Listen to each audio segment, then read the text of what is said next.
This shop looks popular today. Wonder what the occasion is.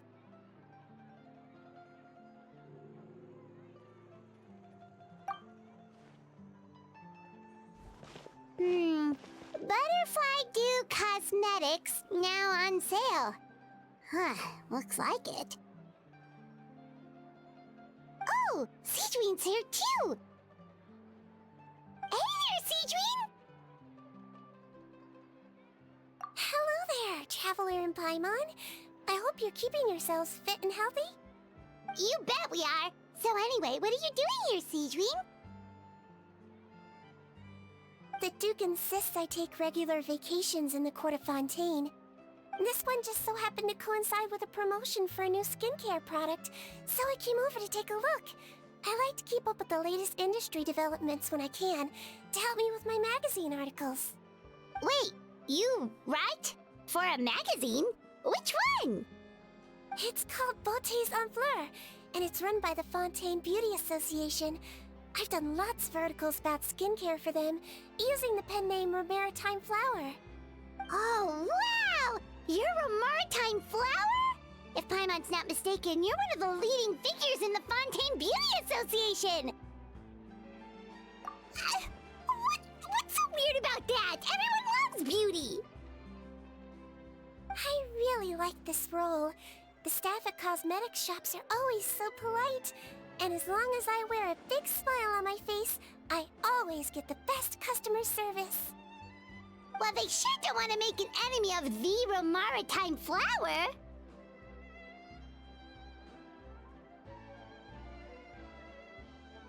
Obviously, it's because of Sigewinne's love for beauty. Still a leader of the Beauty Association? That's incredible. The truth is, I study this field because I cherish my own appearance. It has nothing to do with being beautiful or not. Oh, the words of a master beautician defy comprehension! Oh, wait, you're saying that natural beauty is the highest form of beauty, right? Not really. Actually, Melusine aesthetics are very different from human ones. We don't view humans based on their appearance. If I had to describe our approach, I'd say it's based on cuteness.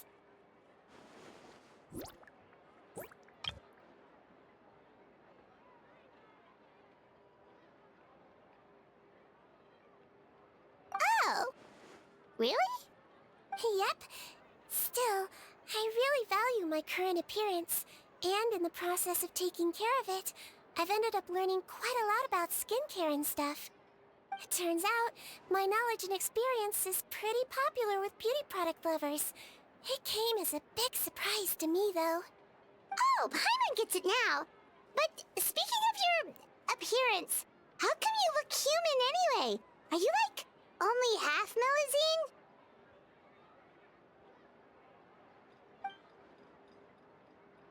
Ooh, wait, sorry. That was probably really offensive, wasn't it?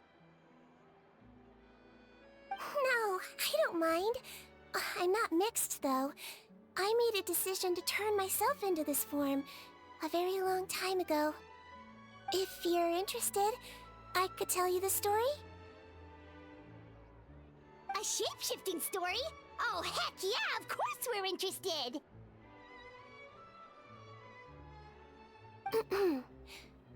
Once upon a time...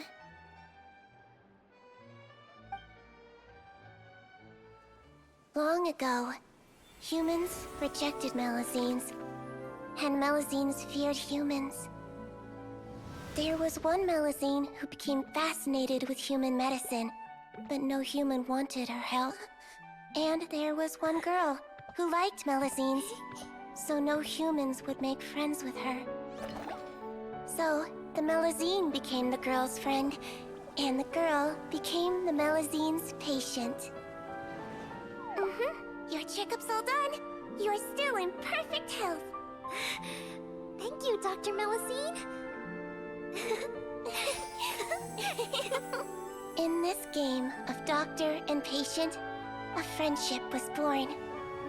Then, one day, the girl fell ill, The Melusine was the only doctor to arrive on time, but the adults sent her away. Scram! Melusines can't be trusted! So just because I'm not human, I can't save my best friend? In desperation, the Melusine approached the frightening witch. She begged and begged until she got a reply.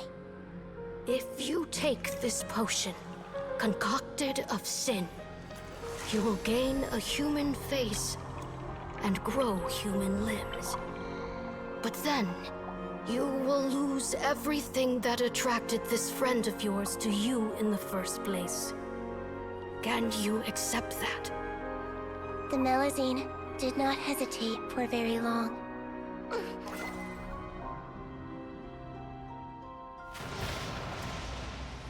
On a rainy night, a little doctor knocked on the girl's door. The doctor wore a hood and raincoat, maybe to protect her from the rain, but maybe also to hide a secret. The little doctor held the girl's hand and treated her illness, just as she had so many times before.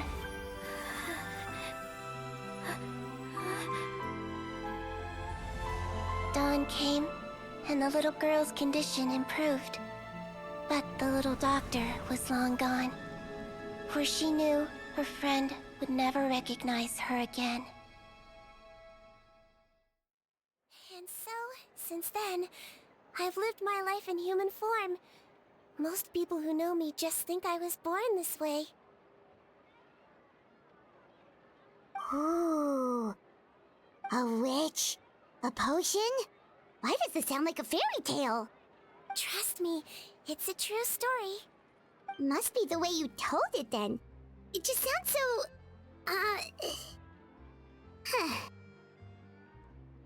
Yeah, not every Melusine would take human form to save their human friend. That must have been a huge decision.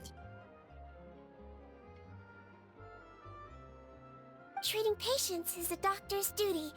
We must always find a way, even when the going gets tough. Ugh. It's so crazy that they turned you away just because you were a Melusine, especially when their daughter was so sick. Well, sometimes appearance can be a real barrier. But that was a long time ago. I like how I look now anyway.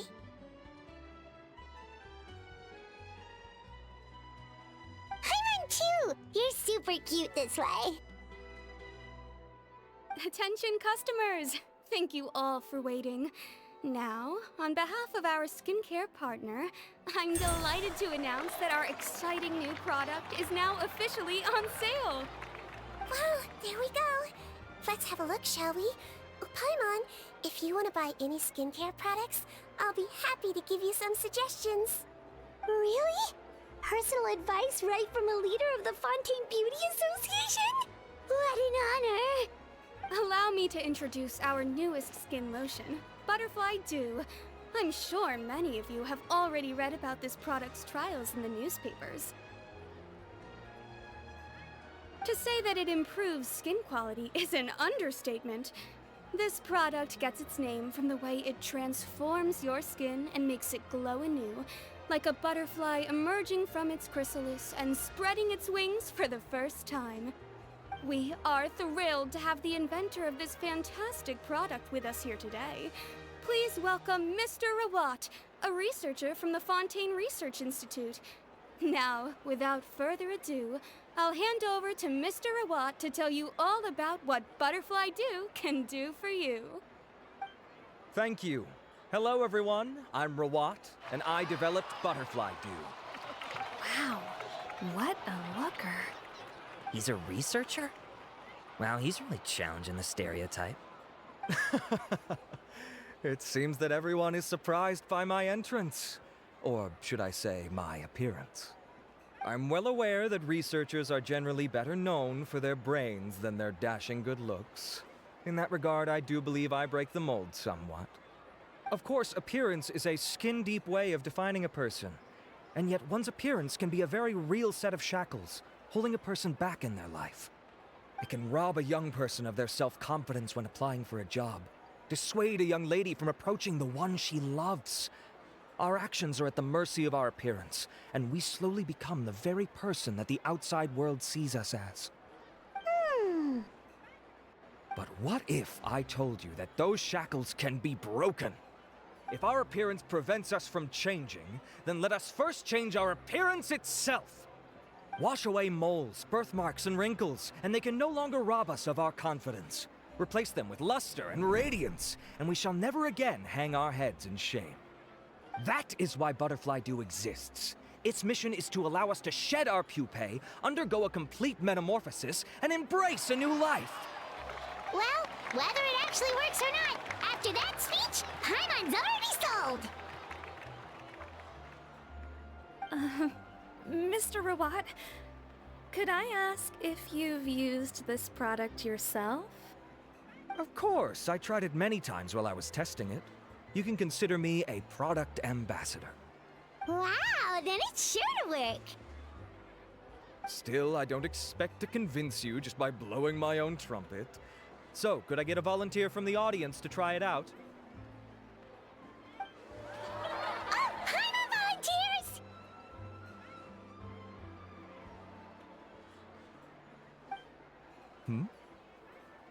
Oh! Ah, what an honor! It appears we have a giant of the Fontaine Beauty Association here with us. In that case, Miss Sigewinne, could we seek your most expert opinion on this product? Sure. Whoa, is that Romaritime flower? They say she's the pickiest user of skincare products in all of Fontaine. Here you go.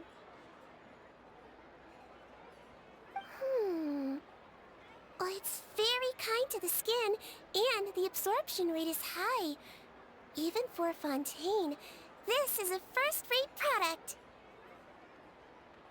Wow, now that's high praise! I'll take one. Any discounts? All right. Well, all that remains for me to say is, Butterfly Dew is now on sale!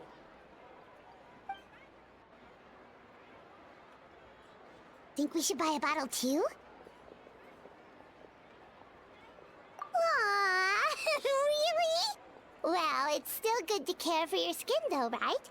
Paimon definitely feels kinda rough from being exposed to the elements all the time. And if you're worried about whether it's the right product for you, well, luckily for us, Sigewinne's here, so we can get an expert consultation.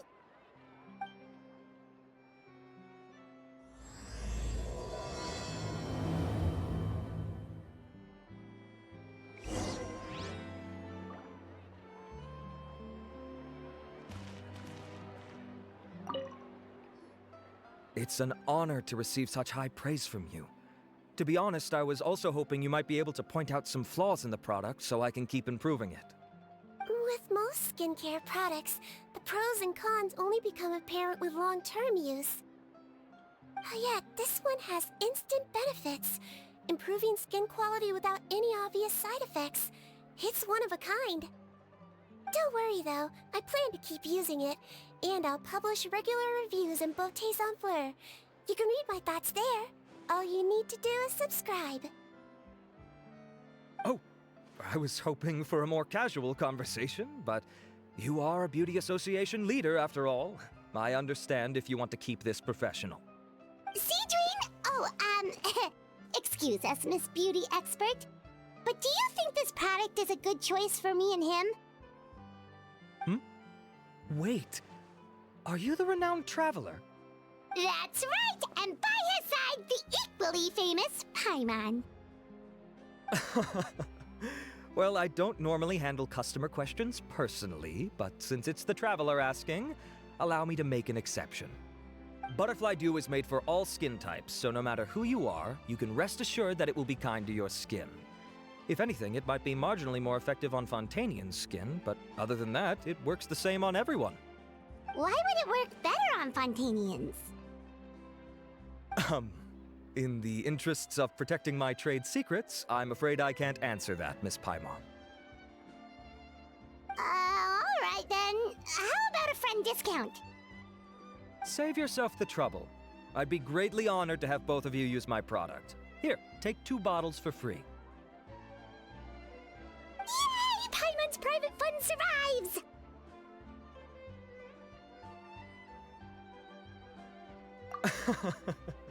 I can see why you might think that, but please don't misunderstand. This gift is simply a token of my esteem. There's no business motivation behind it. To me, finding new customers for Butterfly Dew is about meeting kindred spirits, fellow admirers of physical beauty. I consider it a labor of love. Admirers of physical beauty?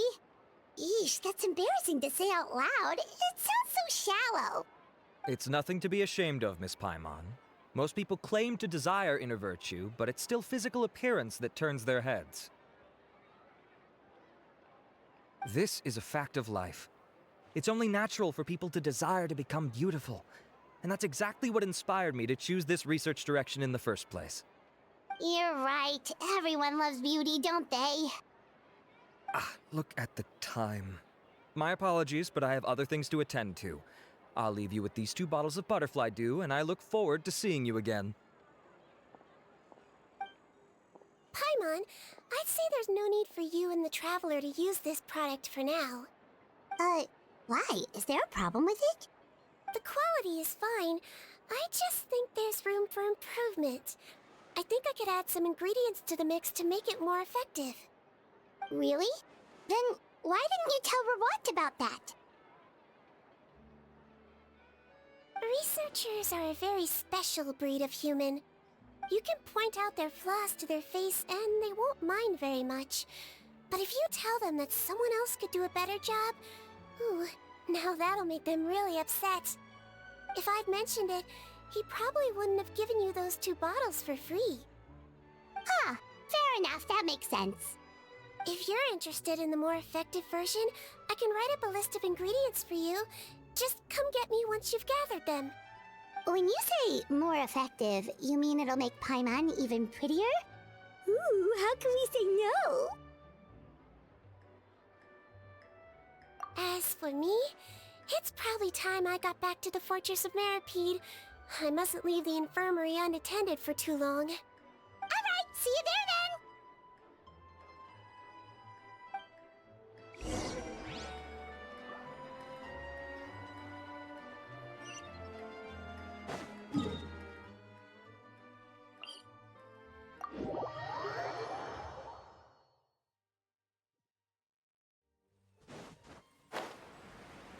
Just up ahead, Traveler. The ingredients for Sigewinne should be nearby.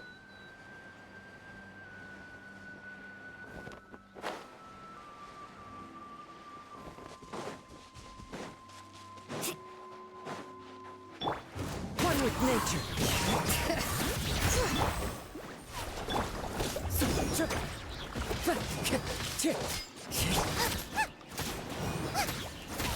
Letting brave names echo! Bring it! Eat this!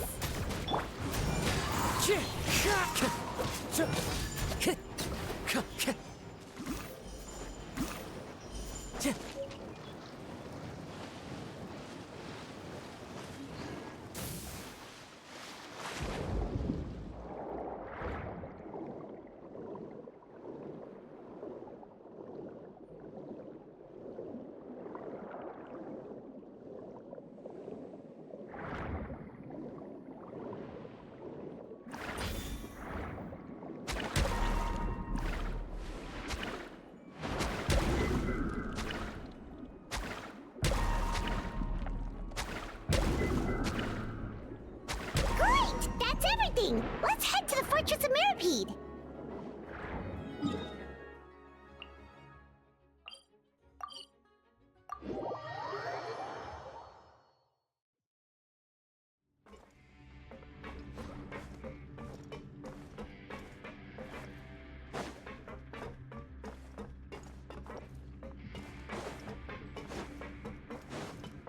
Carving waves!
Bring it!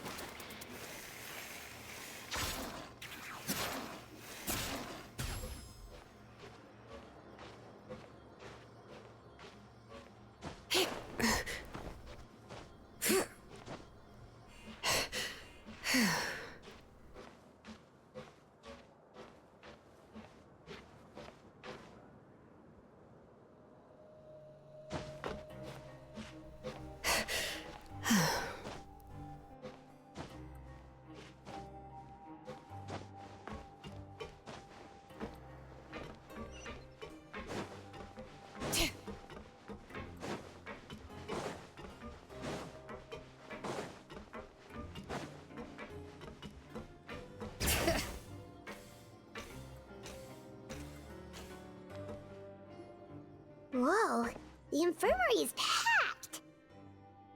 Please, you have to believe me. I saw it with my own eyes last night. Another me! He looked exactly like me. Got it? Okay. I've written down everything you told me. Now, I have a few tests to run. Take a deep breath and don't worry. It's nothing to be nervous about. First, which finger am I holding up? Your index finger, but I'm telling you, my mental state is fine. I'm not crazy. Very good. Now, on to the next. Hey there, Your Grace. It's been a while, huh? Ah, it's you two. Indeed it has. I would offer you some tea, but I'm afraid the timing is unfortunate. Duty calls. No worries. Actually, we were looking for Sigewinne. Do you, know what all of this is about? This inmate came running to the guards in a panic, claiming to have seen his exact doppelganger. A doppelganger? Doesn't that just mean someone else kinda looks like him? And that's what I thought when the report first reached my desk. But we've inspected our records. No one even vaguely resembles him. Considering how certain he is of what he saw, I can only surmise that he's having some mental issues. So I brought him for a medical evaluation. All right, very good. Take a sip of water and rest for a bit. Evaluation complete. I couldn't find any symptoms pointing to a physical condition. I see. So do you still believe there's more likely to be an issue with his mind than his body? I have to assume so for now. Psychological issues are more difficult to detect. At this stage, we can at least confirm that he is in command of his cognitive faculties. The rumor mill will go crazy if word of this gets out. Guards, take him to the ward for a period of observation. The Marechaussee Phantom has requested my cooperation on a case, otherwise I'd deal with this myself. Sorry for the trouble, head nurse, but I'll have to leave this to you. No problem, Your Grace. I'll add him to my observation list. By the way, we have a couple of guests here who have made the trip just to see you. I imagine it must be important. You probably won't need to add them to your observation list, though.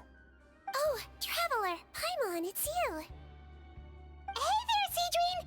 It's actually not that important, but... I'll be in my office if you desperately need me. Goodbye for now. Okay, bye-bye!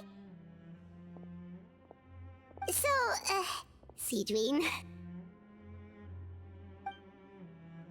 Would you mind waiting for just a moment? I have another patient to see. Just find an empty bed and take a seat. I won't be long. Oh, sure! Sigewinne, we've brought him. And he seems to have taken a turn for the worse again. Okay, don't panic. Let's start by sitting him down here. Paimon had no idea how busy it can get for Sigewinne. Maybe now's not the time to ask for her help with skincare. Good point. Besides, it might actually be interesting to observe her at work. Well, this could hurt, so I suggest you take a deep breath first. Did his face melt? What happened to him? It's anyone's guess.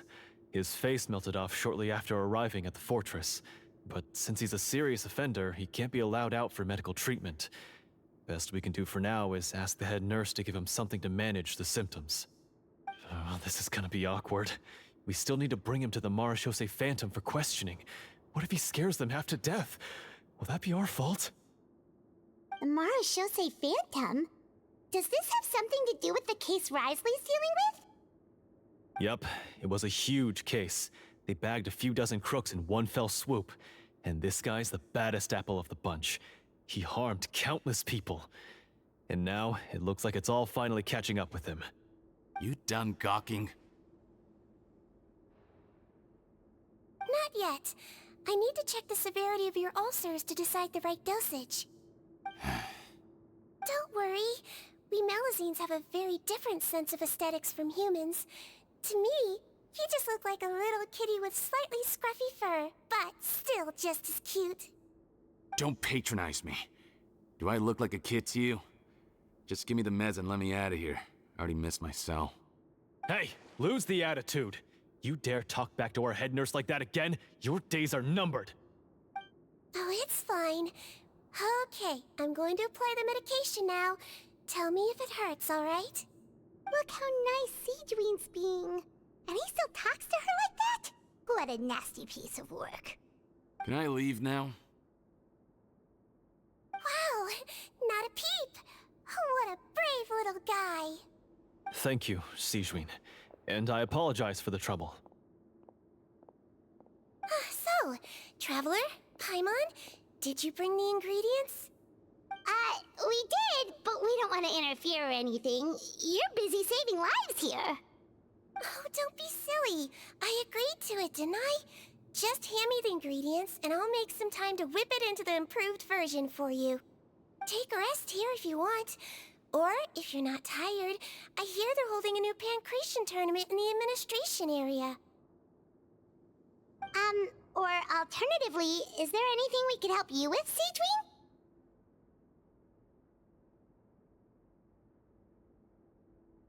That's right! Let us help you out! It's the least we could do! Good point. Kind-hearted humans start to develop guilt if they accept free help from others. Don't worry. I'll take a look at my schedule. I'm sure I can find something to treat this condition. I gotta warn you, though, it'll be tiring work. So I suggest you take a break first, then come back and see me when you're ready.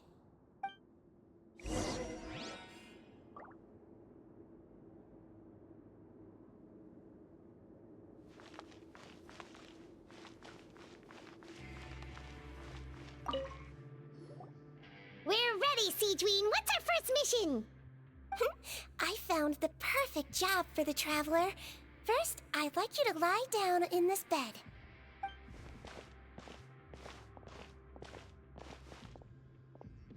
What for? I need you to pretend to be sick. What? Oh, is it that difficult? I thought you did a pretty good job last time. Oh, so you knew. I sure did. He was way more interesting than the usual malingering inmates, and you played along very well, Paimon. I observed you two for quite a while after that. Well, this is awkward. But why do you need us to do it again now? No time to explain. My next patient will be here any second. Oh, please, just do as I say. You can, pretend like you've got a nasty headache, and throw in some dry heaving for good measure. Okay.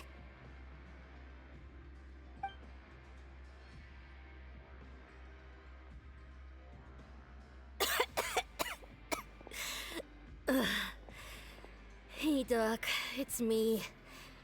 I'm only here because my mom won't stop pestering me about it.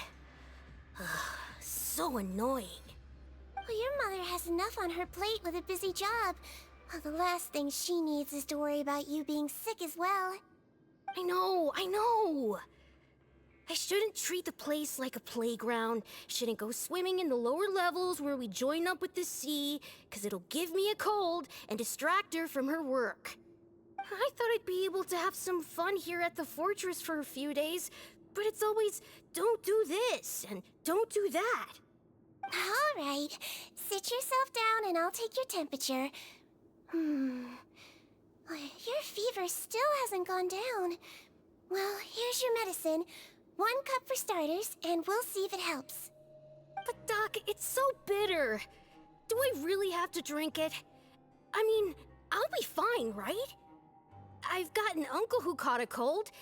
His fever went away on its own after a couple days. Can't you just write me a note saying I'm on the mend? I just need something to keep my mom off my case. I sure can. You're a very brave boy, after all. Huh? Brave? What makes you say that? Well, if you want to rely on your own immune system to clear up your fever, then you'll have to tough it out like this guy.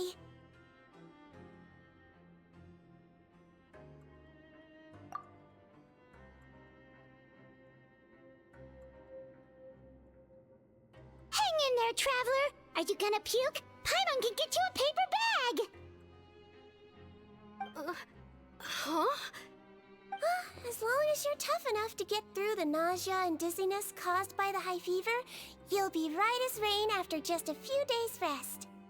And if I'm not tough enough? Hey! Hey! Wake up! Wake up!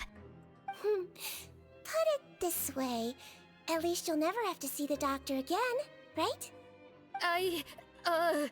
I think maybe I'll take that medicine after all, if that's okay. Oh, of course. Here, it's still warm. It's so bitter. All done. Great job, you two. That kid really doesn't know what's good for him. His mother's a guard here. She's been working back-to-back shifts lately, but unfortunately his father's away on a business trip right now. She had no choice but to bring her son here for the time being. He was quite happy at first. He seemed to think that the Fortress of Meropide would be all fun and games. So you made us put on that act just to scare a kid into taking his medicine? That's a pretty sneaky trick. Seems like there's a whole side to Sigewinne we never knew about. It's a technique I learned from my teacher. Oh, you had a teacher? Was she a Melusine doctor too? She was human. She passed away a long time ago. Oh, sorry. No, it's fine. I really liked my teacher, so it's always nice when I get to talk about her with other people. She was a traveling doctor, and since she didn't have a clinic, she'd go out and visit her patients wherever they were. Dealing with the badly behaved ones was her specialty.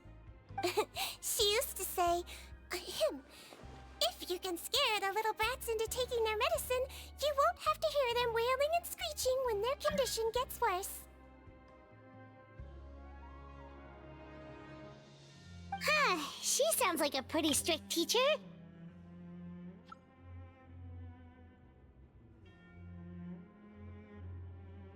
Strict? Well, that's not how my teacher saw it. She thought of herself as terrifying to kids. Strange way for a doctor to describe themselves. Now Paimon's curious to know what she looked like. As it happens, I actually have a picture of her.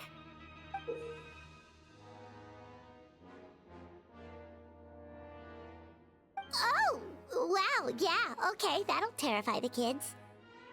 Yep. All the children she treated thought she was a witch. Why does it almost sound like you're envious of her? Oh, because I am. If she was here, all the children would take their medicine without any need for tricks. A doctor who looks like a witch. True, they wouldn't dare try anything funny with her around. Oh, me, on the other hand, it's hopeless. Children aren't afraid of me at all. That's actually a good thing, you know? Oh, my next patient should be arriving now. Would you mind lending me a hand again? Sure thing! On to the next mission!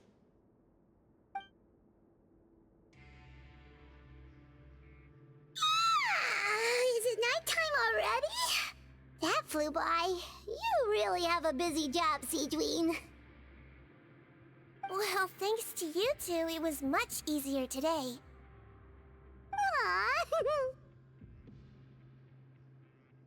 Should we get some rest? It's getting pretty late.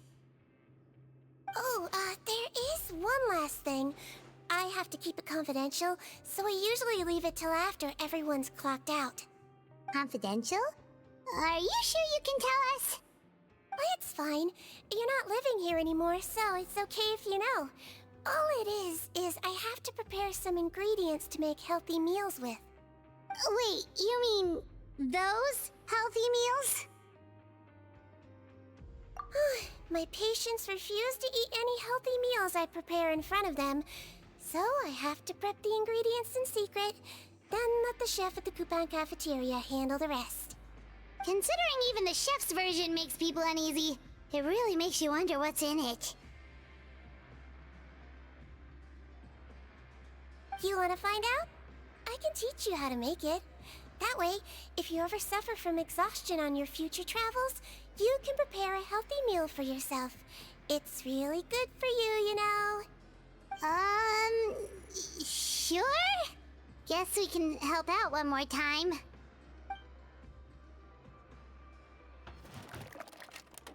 The ingredients are ready. Now, put them on the table and add them in the order I tell you. First, we add this special slime condensate, stir it thoroughly, then pour it in. See that? It adds elasticity and looks just like tasty jelly, doesn't it? Yeah, it really does. Until you remember it's slime condensate. Next up, xenochromatic crystals. You want to crush them up into a fine powder, like powdered sugar. Wait, are those from Fontamer Aberrants? Are you sure they're edible? Finally, we'll need some high-protein meat.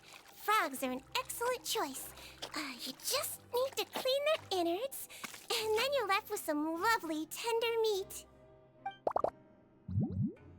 Oh! Frogs. And we're done. All that's left now is to pack them into lunchboxes and hand them to Walsey. Yesterday in the production zone, I noticed an inmate who's been working for 2 days straight. That means it's a healthy meal for him tomorrow. Sigewinne really does have the inmate's best interests at heart.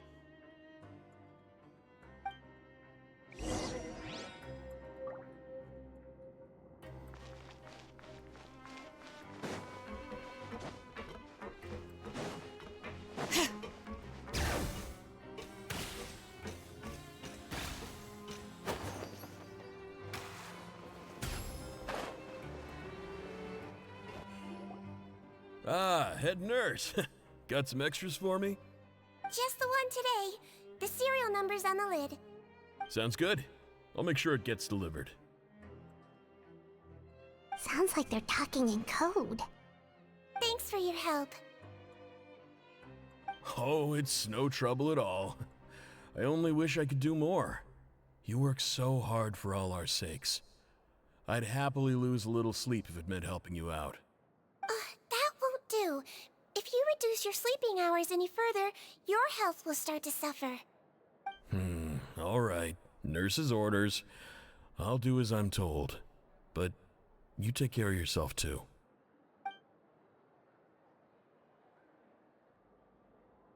Well, I'm done with work for today. Thanks for helping out, you two. Seems like the guards and staff here have a lot of respect for you, Sigewinne. In just one day of helping you with your work, it feels like we've done a lot for the fortress. Head nurse, please, wait. I'm sorry to disturb you this late at night, but I think you'll agree, this is urgent. Okay, just relax and catch your breath. What's the matter? The guard at the observation ward, Odilon, he told me to pass on a message to you. One of the inmates there, the guy suffering from possible hallucinations, well, he seems to have made a sudden recovery, and now he wants to apply for permission to leave the ward. Huh? Already? You were right to tell me. I'll have to examine him and make sure he's well before we discharge him. Looks like we've got one job as medical assistants left. We'll come with you.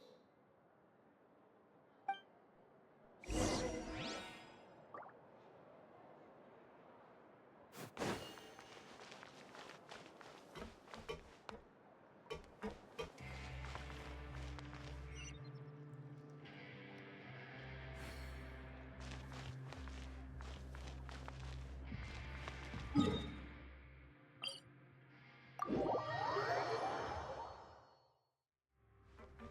it!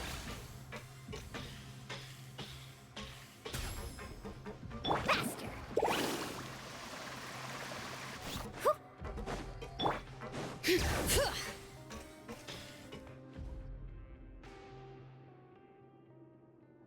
Ah, head nurse, you're finally here. I'm so sorry for all the trouble I've caused you, but I believe I've now made a full recovery. After giving it some thought, I'm sure that I was probably just seeing things. Stress-related, I imagine. I'd been working long hours, so I definitely wasn't in the best state of mind. I totally understand. Still, I have to give you an examination before I can discharge you, okay? So, take a deep breath and don't be nervous. It'll be the exact same procedure as we did this morning. We can start whenever you're ready. Again, so sorry. I was in such a state this morning, I barely recall anything. Would you mind taking me through it again? Oh, not at all. It's a lot to remember.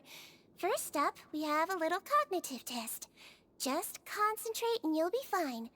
To start with, which finger am I holding up? Your pinky.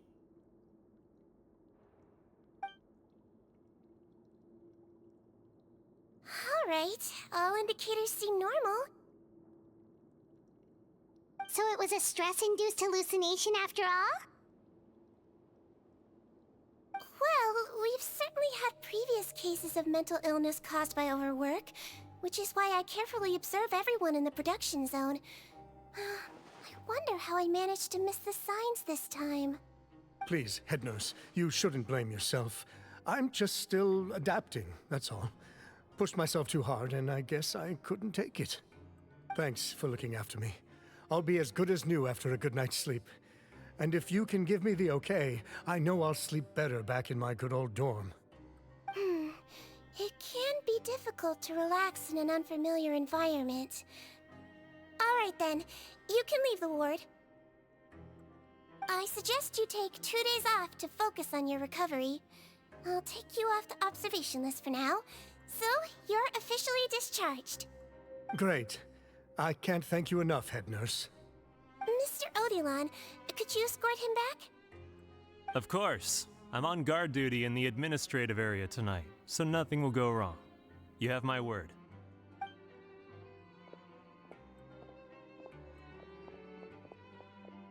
Guess you're finally done for the day now, huh? Yep. But I still haven't gotten around to making that improved lotion for you yet. Oh, no rush! Seriously, it's super late now. You should go get some rest too. Well, tomorrow it is then. Good night, Traveler. Good night, Paimon. Hope you sleep well. Oh, don't you worry! We will! After a productive day of work, we're both gonna sleep like a log. Yeah, sleep tight, Sigewinne. See you tomorrow!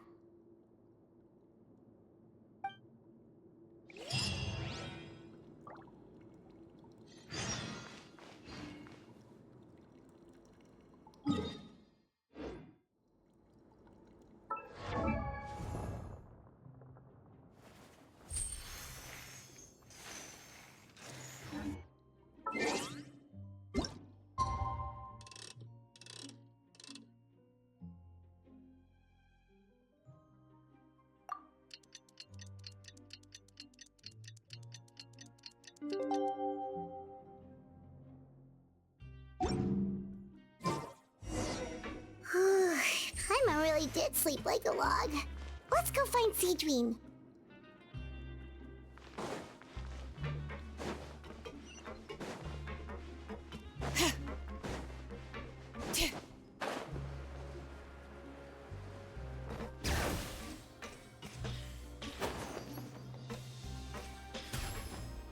Carving waves! Whoa!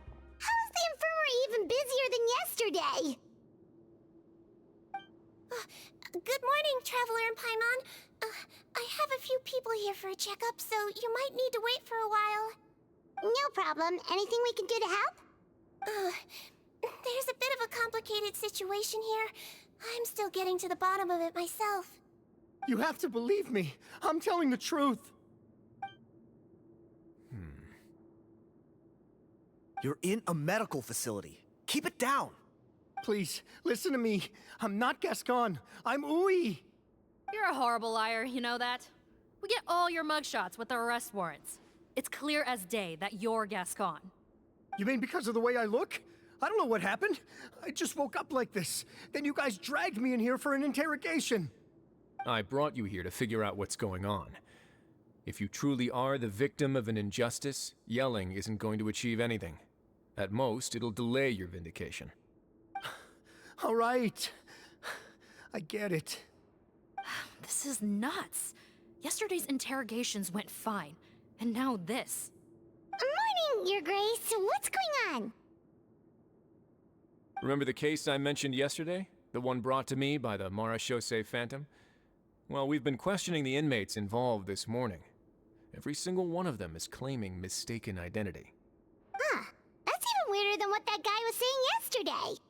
The thing is, none of them have been able to provide any evidence whatsoever to support their claims.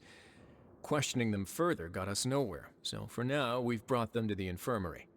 And we thought yesterday was as busy as it got for Sigewinne. We've compiled their statements. Have a look. Perhaps there's something we missed.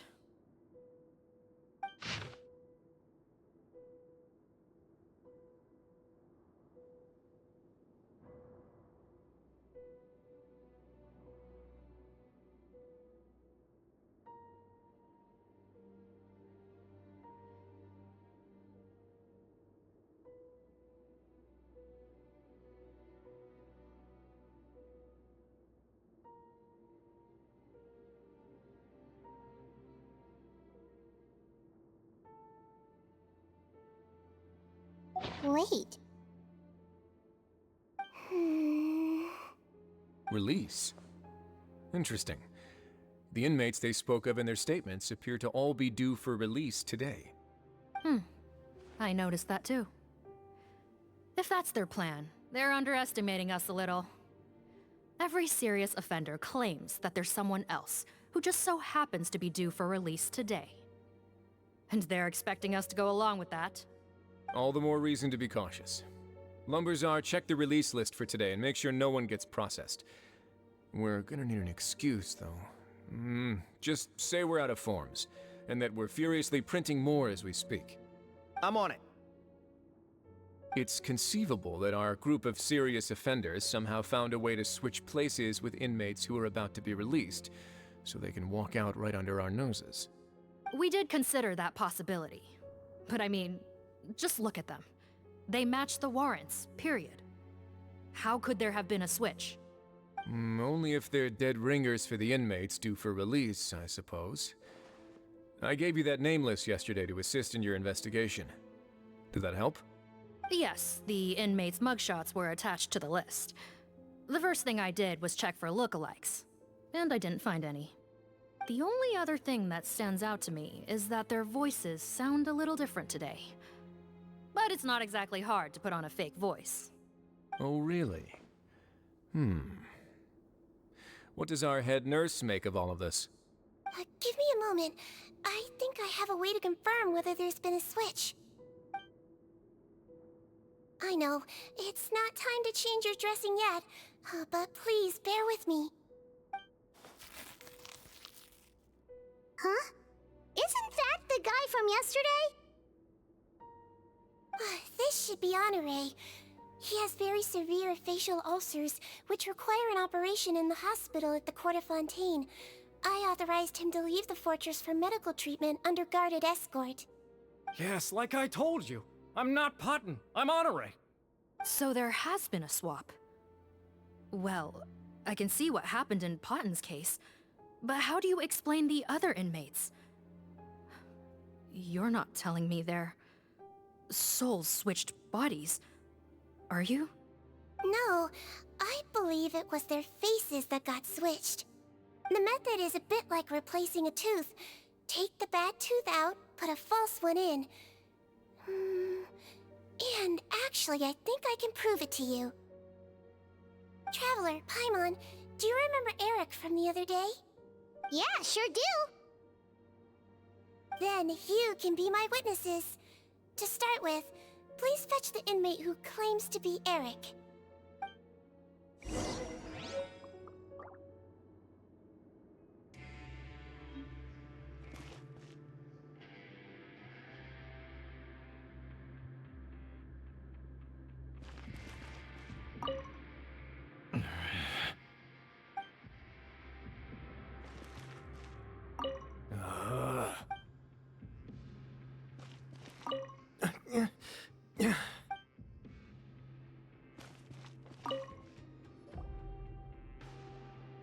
So, you're Eric?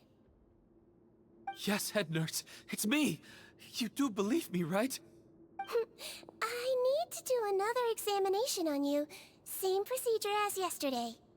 All right. It's the cognition test first, right? So I need to concentrate.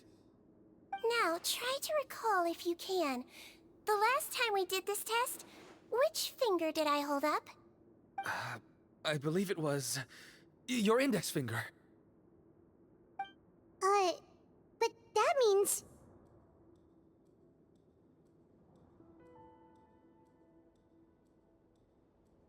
Huh? So basically, last night the Eric who said he saw another him suddenly recovered and applied to leave the observation ward. Sigewinne did another test before letting him leave, but that time she held up her pinky finger. Huh? I don't know about any tests last night. There was nothing to do in the observation ward, so I went straight to bed. Then I somehow woke up in a high-security cell. Well, in that case, there is a reasonable explanation for the strange events of the past 2 days. So, what exactly happened? The gang of serious offenders wanted to break out of prison, so they identified a group of scapegoats, namely inmates whose terms were almost up, and planned to switch appearances with them. Last night, when Odilon was on duty, they ambushed him and had one of their group switch appearances with him using their face-swapping method. That allowed them to avoid scrutiny from the other guards. Then, once all the other inmates were asleep, Odilon spent his night shift carrying out the remainder of their switcheroo plan. However, they made one mistake. Henri changed his appearance to match Eric's earlier than he should have done, and ended up being spotted by the real Eric. Real Eric came to the guards for help, but we didn't know then what we know now, so we put it down to hallucination and sent him to the observation ward. However, since one of the gang members was posing as a guard, they simply changed real Eric's appearance and had their Eric take his place, muddying the waters even further. Right, because I'd put Eric on the observation list by then, and no inmates on that list can be processed for departure until I've discharged them. Hence why the imposters had to pull that little stunt to get fake Eric off the list. Yeah, it all makes sense now! The Duke cracked the case! Well, I can't fault the reasoning. But I'm afraid that we ruled out the possibility of face switching very early on in this process. Criminals altering their facial appearance to commit crimes is nothing new. In fact, one of the explicit duties of the Melusines in the Marechaussee Phantom is to identify criminals in disguise. We carefully examined all the suspects, and there is no evidence that any means of disguise were used in this case. Huh. Well then, how do we explain all this? So far, it seems more likely that the gang stole documentation belonging to the inmates due for release, and are using that to commit identity fraud. Actually, there is a potion that can completely change someone's appearance. If they use that, even a Melusine wouldn't be able to detect it. A shape-shifting potion? Forgive me, head nurse, but this is the first time I'm hearing about it. If such a potion truly existed, it would jeopardize our entire investigative process at the Marechaussee Phantom. Are you certain of this? Yes, I am. But... Please trust me in my professional opinion as an experienced clinician. At the same time, without any solid evidence, it's pure speculation. If we can round up all the inmates suspected of switching places, then have a little talk with both sides, we might just get our answer. Yep, let's do that. Okay. Well, it was our negligence that meant we had to come and conduct these post-internment interrogations. And I know it's put you out. We'll do it your way. Your Grace, bad news. I paused the releases like you asked, but we were too late. A bunch of people already got processed 2 hours ago. I checked the list, and sure enough, it's all the people who gave statements. 2 hours ago? That's before today's interrogations began. They had this all planned out. So there really was a switch after all. They really pulled the wool over our eyes on this one. We should be able to catch up with them if we leave now, right? Not if that potion is real. They can just switch faces again after leaving the fortress. And if the Marishose's Melusines can't even spot them, we wouldn't know where to start searching. Yikes! So we're at a complete dead end!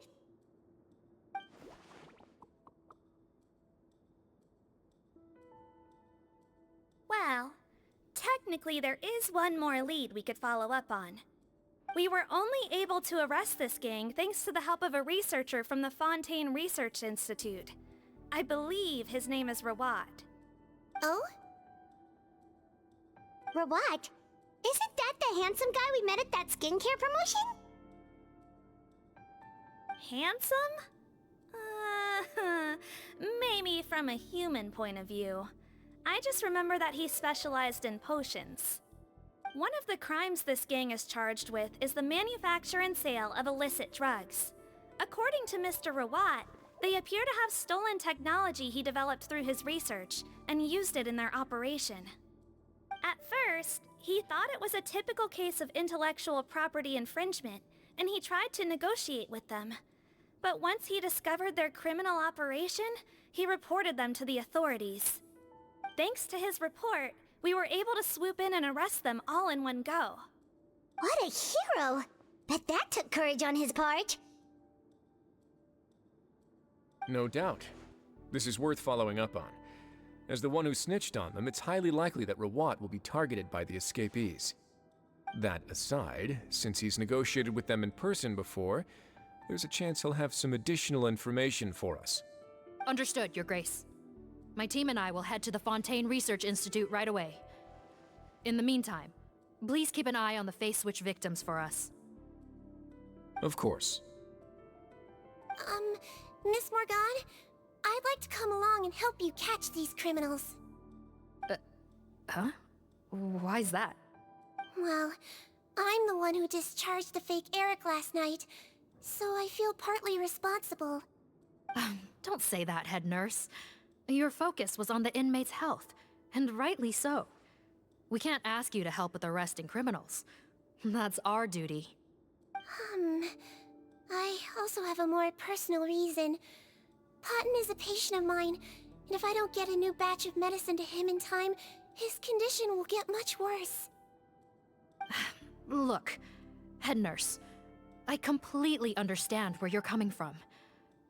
But arresting criminals is dangerous business, and if anything happened to you,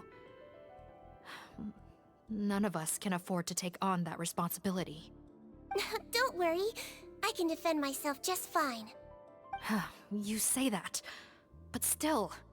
If I may, Miss Morgan, Sigewinne is the one who raised the potion hypothesis, and I'm sure she has far more expertise on the topic than your team. My suggestion would be to bring her with you. And if you really are worried for her safety, then...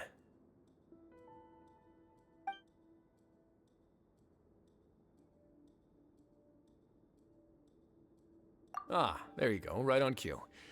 Knew I could count on you.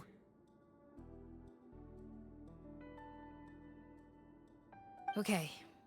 Well, since this plan has the Duke's blessing, far be it from me to refuse. We should head off immediately. Time is of the essence.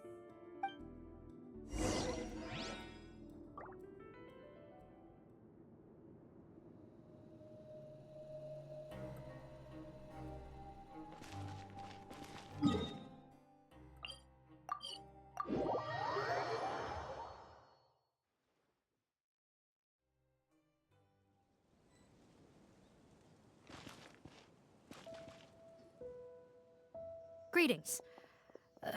Sorry to impose, but I'm afraid we're here on urgent business, and we're gonna need you to cooperate. The Marechaussee Phantom. Let me guess, you're investigating some more illegal research? Not this time, no. We're looking for a researcher. Do you know where we might find Mr. Rawat? Rawat. Oh yeah, Mr. Handsome, right? He actually doesn't work on site here very often. There's a handful of researchers in the nearby area who know him pretty well, though. You can see what they know. Just a handful? Paimon figured he'd be the most popular guy around. Well, I guess you could say he's popular, at least on a superficial level. He's blessed with good looks, so he tends to make a good first impression on people. But in all his time here at the Fontaine Research Institute, I don't think he's ever had a single deep conversation about his research with his peers. That's no way to make real friends around here.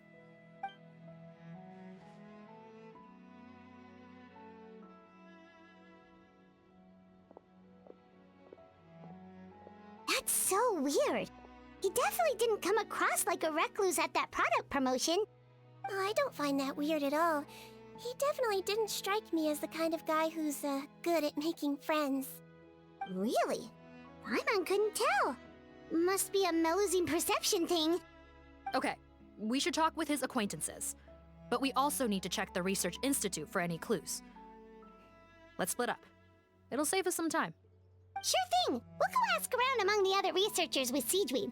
Paimon's suddenly kinda curious to know what everyone really thinks of him.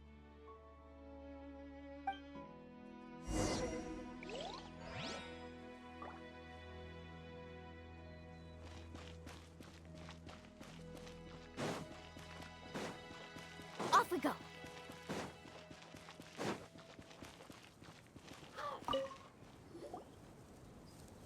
Excuse us, are you Audrey?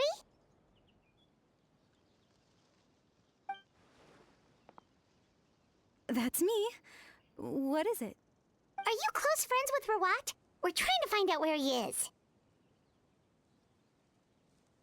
Close friends? You mean because I told him I had feelings for him once? I doubt I'm the first or last at the Institute to make that mistake. Why would you single me out as a close friend? I should have known, really. Men like him, they just enjoy being surrounded by fawning women. They're not interested in a serious relationship. Okay. We were just kinda wondering if you might know where we can find him. Why would I know where he's at? I barely know him, and he probably doesn't even remember me. Ugh, this is getting annoying. Shall we go ask someone else?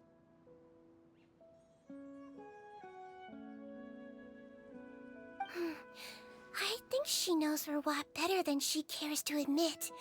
If we leave now, it might be a wasted opportunity. Maybe, but we're not going to get much out of her while she's in this state, are we? She's displaying symptoms common among people in love, if that's what you mean. But I know a cure. It's curable? Oh, we're still no closer to finding Mr. Rawat. Oh, by this point, he could be in grave danger. Danger? Wait, why are you looking for him again?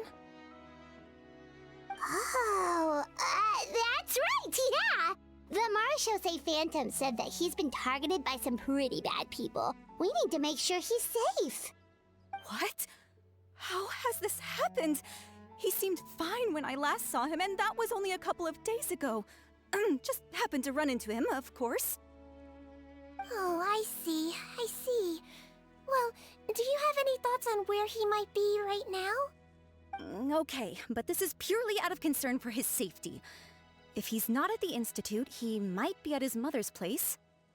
I heard she raised him alone, that they had it pretty tough financially, and these days she's housebound due to illness.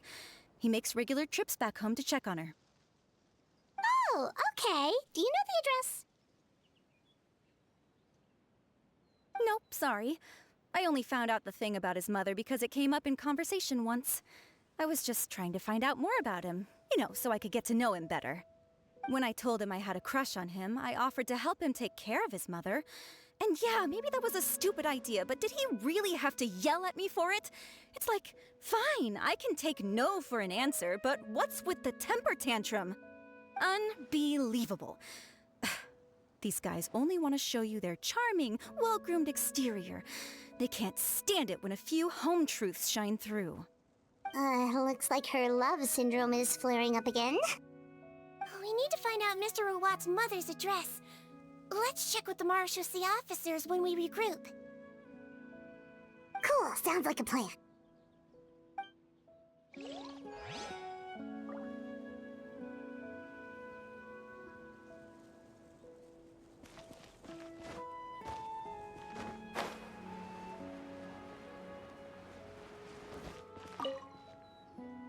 Hey there, are you in Teep?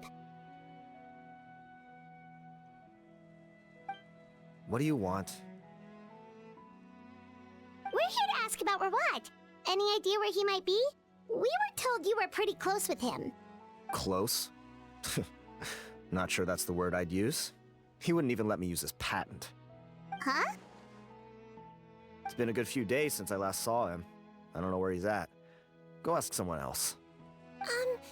Would the patent in question happen to be related to the new skincare product he developed? Yeah, kinda. Butterfly dew, or whatever he calls it. I heard he made a tidy sum off of that one. Okay, now we're getting somewhere. Keep going. Most of the other researchers here focus on mechanics, energy, stuff like that. I get why he wouldn't be interested in having anything to do with them. But I'm studying coatings. There's a huge overlap in our areas of research. Why would he refuse to work with me? I bought his product once and noticed it contains a unique substance that might have applications in coatings too. If it worked out, I could probably make as much as he's making. Don't get me wrong, I had no intention of plagiarizing his work. I was hoping to get official permission to use his findings in my own research. Followed the proper procedure. It was all above board. I would have had to pay him a license fee and everything. But despite that, he turned me down not once, not twice, but 3 times. It's like he's vehemently opposed to the idea of anyone else making the kind of money he does. Huh, so is Rawat antisocial, or is this guy just jealous?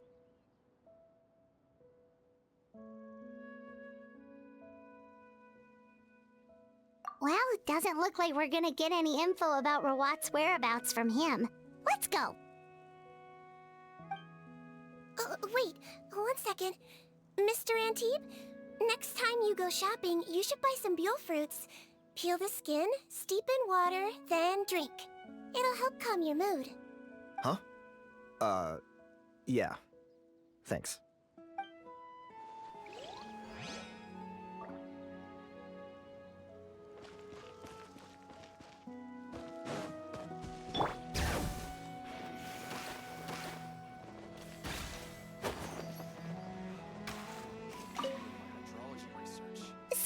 You, sir, but are you Bertram? Who's asking? Just some concerned citizens helping out the Marechaussee Phantom with an investigation. We'd like to ask you about Rawat's whereabouts, if that's okay. We're told the 2 of you are pretty close. Not anymore, we're not. Turns out we don't see eye to eye. Oh yeah? What happened?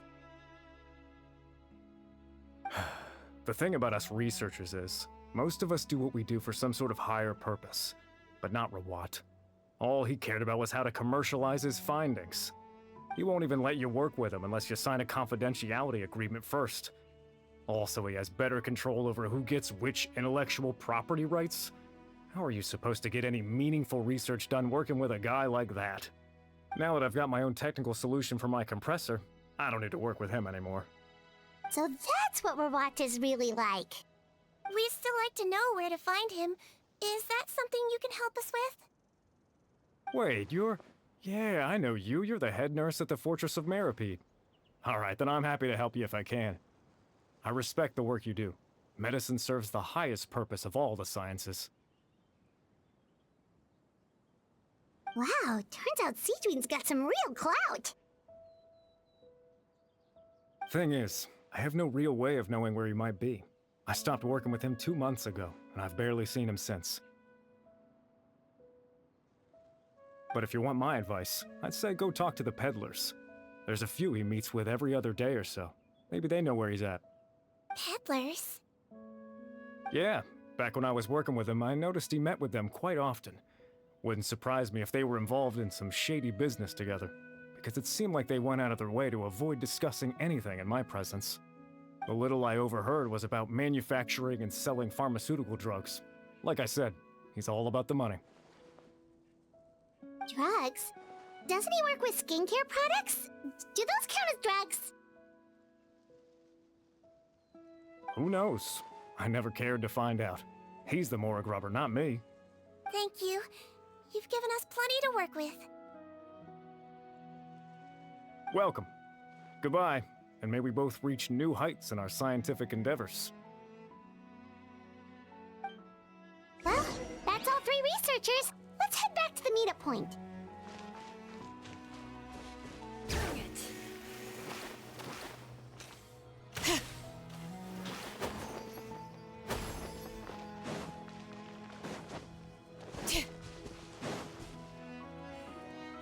You know, Paimon started out thinking Rawat was a handsome researcher with a friendly and cheerful personality. It's such a surprise to learn that his peers have a different impression of him. So, what's your view of him now, Paimon? A handsome researcher whose difficult upbringing turned him into a profit chaser with a chip on his shoulder? So your thoughts about his appearance haven't changed at all? Well, his looks are kind of a big deal, at least in Paimon's opinion. How does such a handsome guy end up being so antisocial? Even with his difficult family background, it just doesn't make any sense. You can't judge a person solely based on their appearance. Head nurse. Traveler. I assume you've spoken with the researchers. What did you find out? Bertram mentioned Rawat's involvement with some pharmaceutical merchants. Do you know if he's registered any pharmaceutical brands? Since he was a whistleblower on such a huge case, I ran a background check on him. I don't remember there being any brands under his name. How strange. If he was so focused on commercializing his research and averse to sharing his technology with others, why wouldn't he have registered his own brands? Maybe he and his business partners needed to avoid public scrutiny? You think he may have colluded with the gang? Well, the crime was manufacture and sale of drugs, and that would certainly be in his wheelhouse. We can't rule it out. Isn't that pretty unlikely, though? He was the one who blew the whistle on them! Most children who come to me with tooth decay have suffered pain for a long time already, but they'll still try to hide the fact that they eat too many sweets. Grown-ups and children aren't so different in that regard. If you say so. I saw him when he came to make his report, and I certainly didn't get the feeling that he was the type to collude with criminals. Perhaps it's more likely that they were coercing him. You mentioned that he comes from a poor family. So, it's possible that the criminals approached him asking for academic support, luring him in with the promise of riches. By the time he discovered who they really were, he was in too deep. They had leverage on him, so he was forced to keep working for them. I've seen it happen many times before. That does make a lot of sense. It would definitely explain why he was so unwilling to cooperate with his fellow researchers. No wonder he's so unsociable. He must be on edge all the time with a gang of crooks breathing down his neck. In that case, the situation could be worse than we thought. If Rawat was working with the escaped inmates, they're sure to know more about his whereabouts than us. Oh, there's a good chance they'll get to him before we do. Based on the information we've gathered so far, he was last seen 2 days ago. If no one's seen him since, maybe we're too late. 2 days ago? So he went missing right after that product promotion. That was the same day he reported the criminals, too. Not a good sign. Don't worry, everyone. I believe we still have a chance. Since he disappeared right after blowing the whistle, it's likely that he's gone into hiding. Yeah, he must have been worried that they'd come for him. All the more reason to find him as soon as possible. The only lead we have at the moment is his mother's house, which you mentioned earlier. Seath, think you can find the place? Yep. When you register a brand, the Court of Fontaine requires you to provide a legal address.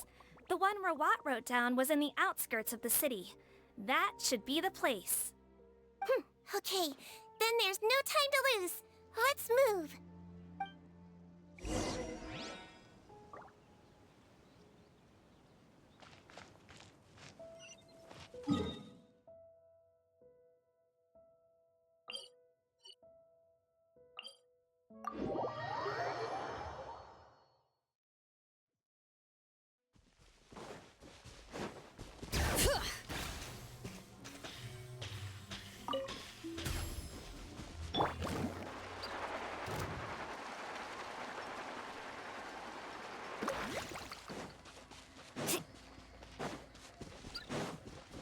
Off we go.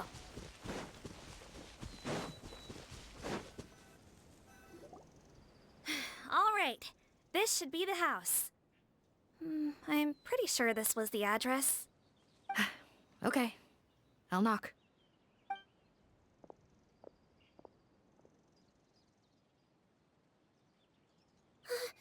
Sounds like whoever's inside has restricted mobility. Oh, it seems serious. Oh, what's the fastest way to get this door open? Break the door down? No, I'll handle it. Let the expert deal with it. There'll be a mountain of paperwork if we damage a citizen's property.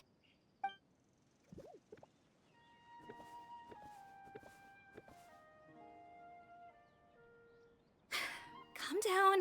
Deep breaths. Remember your training. Control your strength. And... it's open!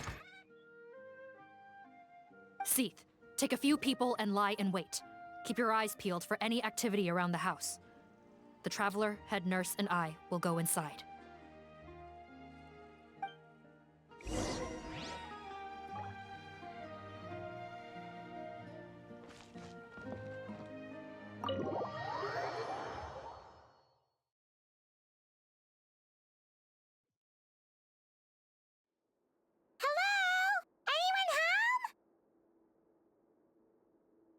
Oh, there. On the bed, there's an old lady. That's gotta be Rawat's mother, right? She doesn't look like she's in any state to be answering our questions, though.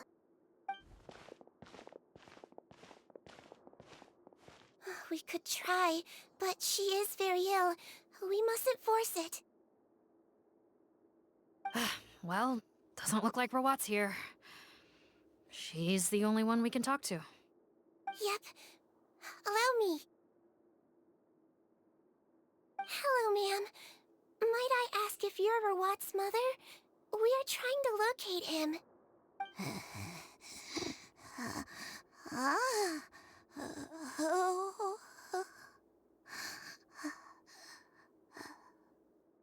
Hard of hearing, perhaps.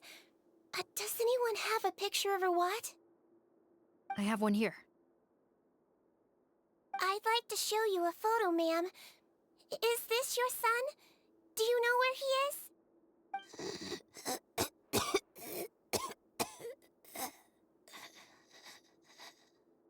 Looks like this isn't gonna work after all.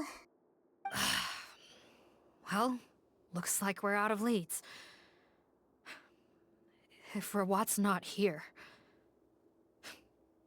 things are looking very bad for him. Is it possible he could have avoided returning here because he knew he'd be in danger? Maybe. But if so, where do we look next? Maybe we should take another look at the Institute. Yes, so. I suggest we all return there now. We found a good amount of useful information the first time, but perhaps there's something we missed. This is our last hope. Sorry, officer, but could I stay here for a while? This patient requires some care. Of course. Traveler, stay with the head nurse. You're technically here as her assistant after all.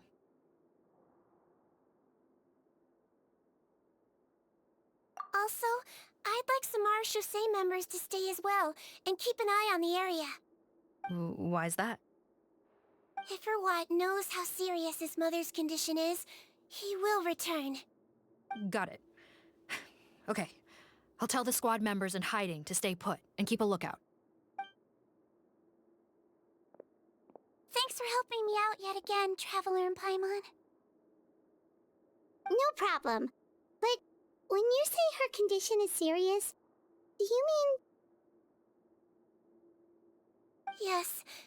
She's barely clinging on to life. Oh. Let me take care of a few things first. Could you pass me the towel over there? Yeah, of course.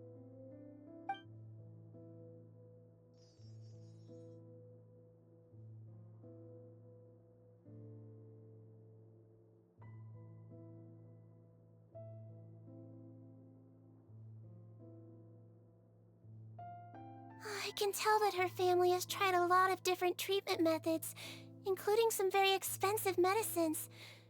Unfortunately, her condition is so multifaceted that a recovery looks all but impossible. Sigewinne. My mom bets being a nurse must be pretty tough at times like this. Yes, it makes me a little sad. In a Melusine's eyes, a human's birth, aging, sickness, and death are as much a part of natural law as sunrise and sunset. But human medicine can defy that law to some extent. In that sense, it is a science of miracles. That is why I became fascinated with it in the first place. But it was only after I truly became a doctor that I realized miracles don't always happen.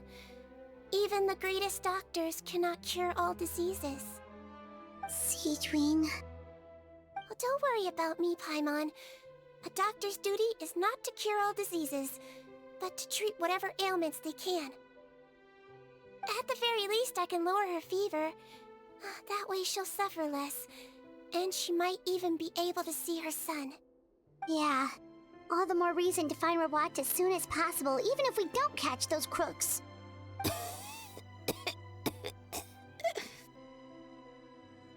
Oh, her fever is getting worse.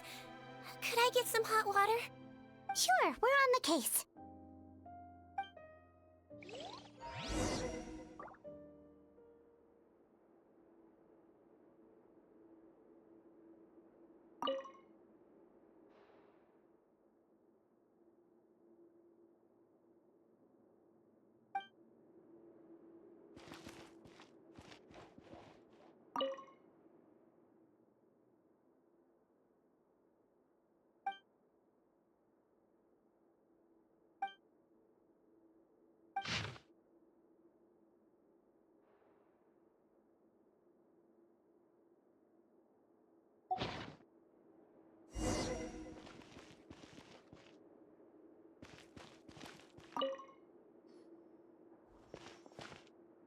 Found the hot water?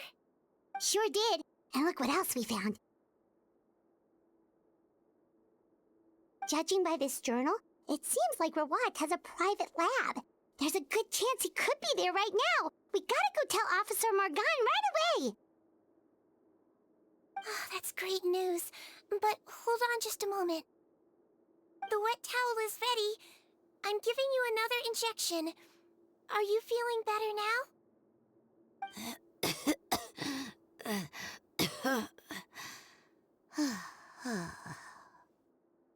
It's all right. We'll go bring him back. Please hang in there. Thank you.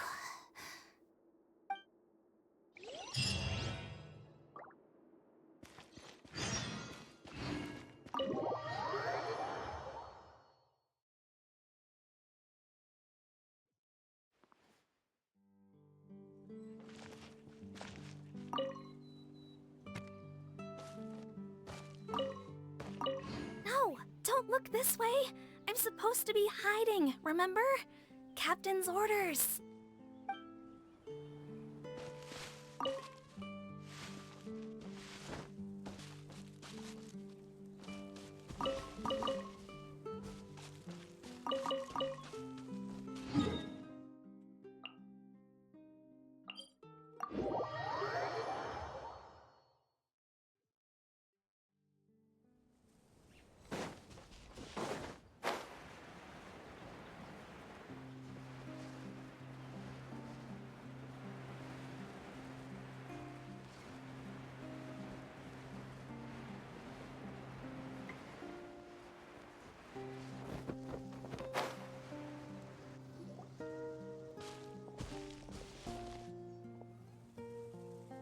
Professor Morgan! They're already here!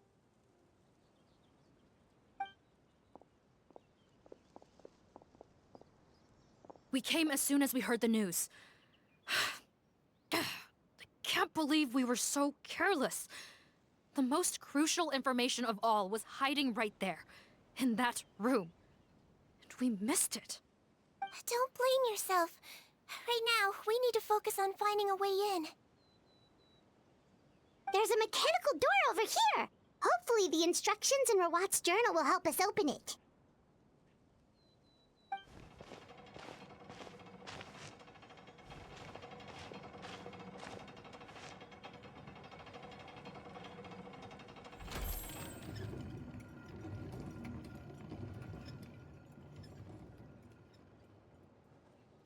It's open. Let's go in.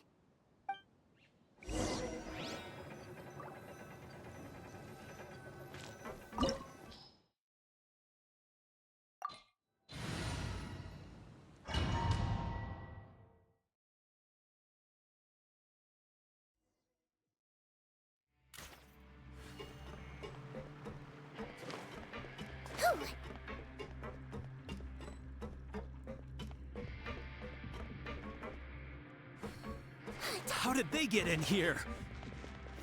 Captain, up ahead! Those look like our fugitives!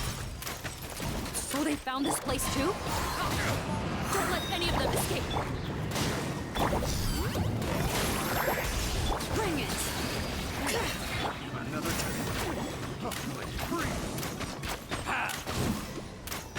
Let's see!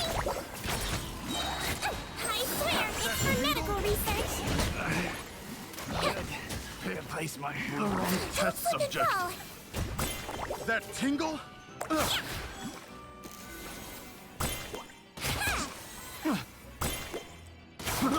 I got careless. Have a little taste.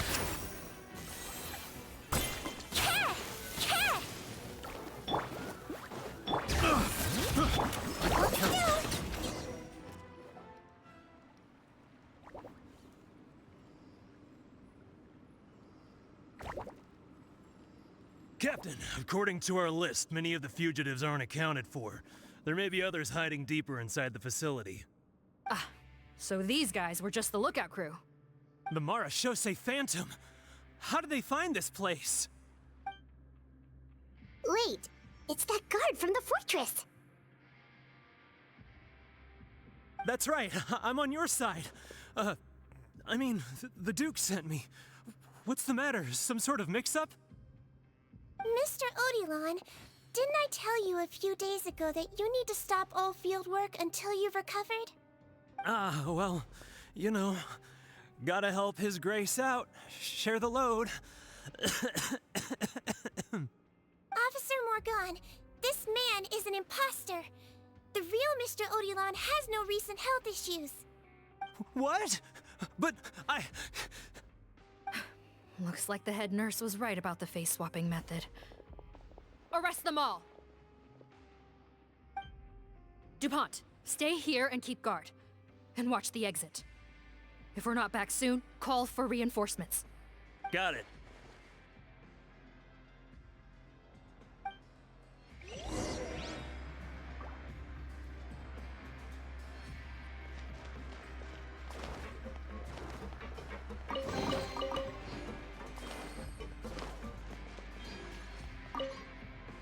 Don't worry, I got this covered.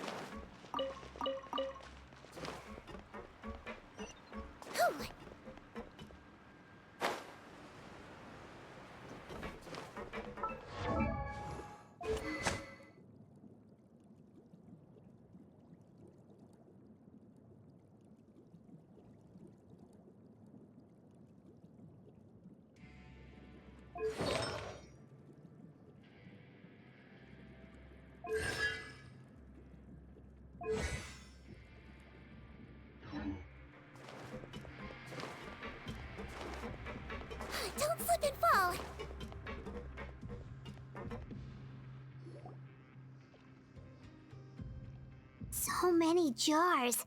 Was this some sort of production facility? This scent, it's probably the ingredients used to make butterfly dew.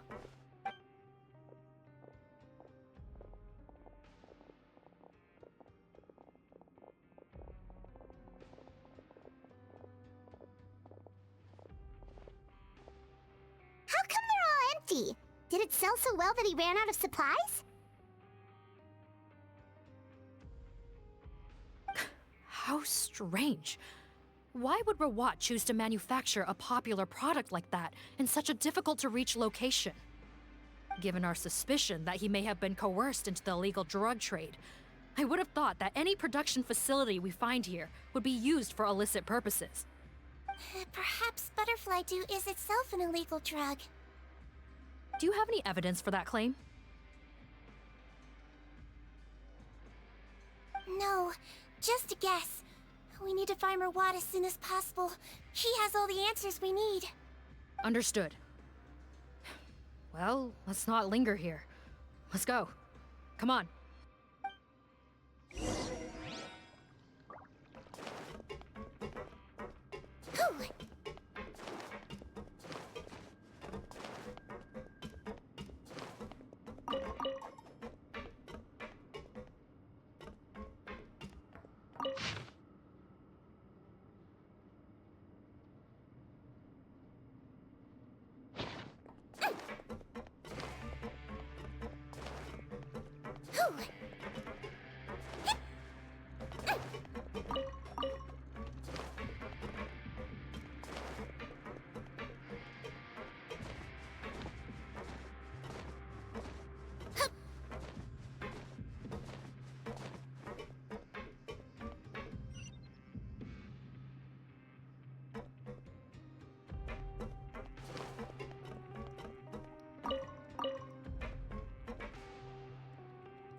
Doesn't look like we're gonna get this door open. Let's find another way around.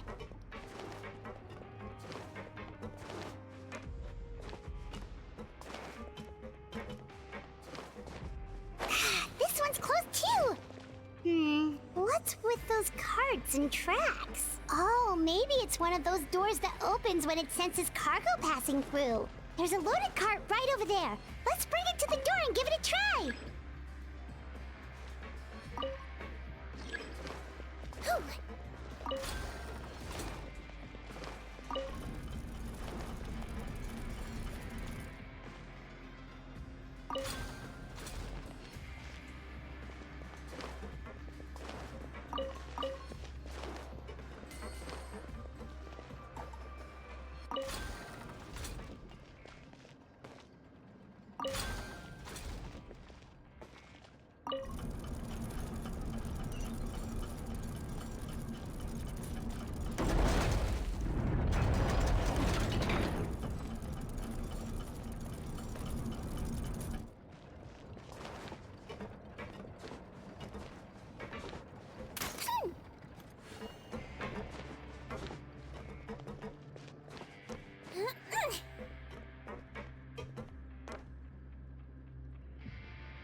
Don't slip and fall!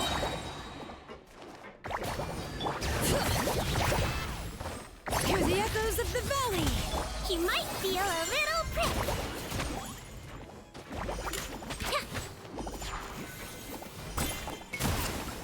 Let's see!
This room's much smaller than the others.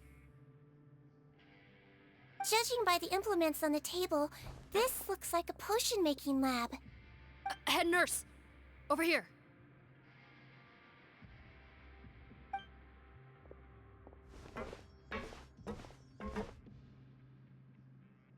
Let's see. Huh? Robot's clothes? Why would he change here? Perhaps they stripped him down, left the clothes behind, and disposed of him somewhere else? Yikes, Sigewinne, where did that come from? Oh, what a tragic way to go. Especially with such a bright future ahead of him.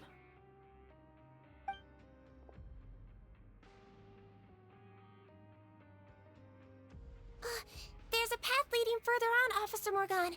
Let's keep up the pace.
There's a whole bunch of people in there.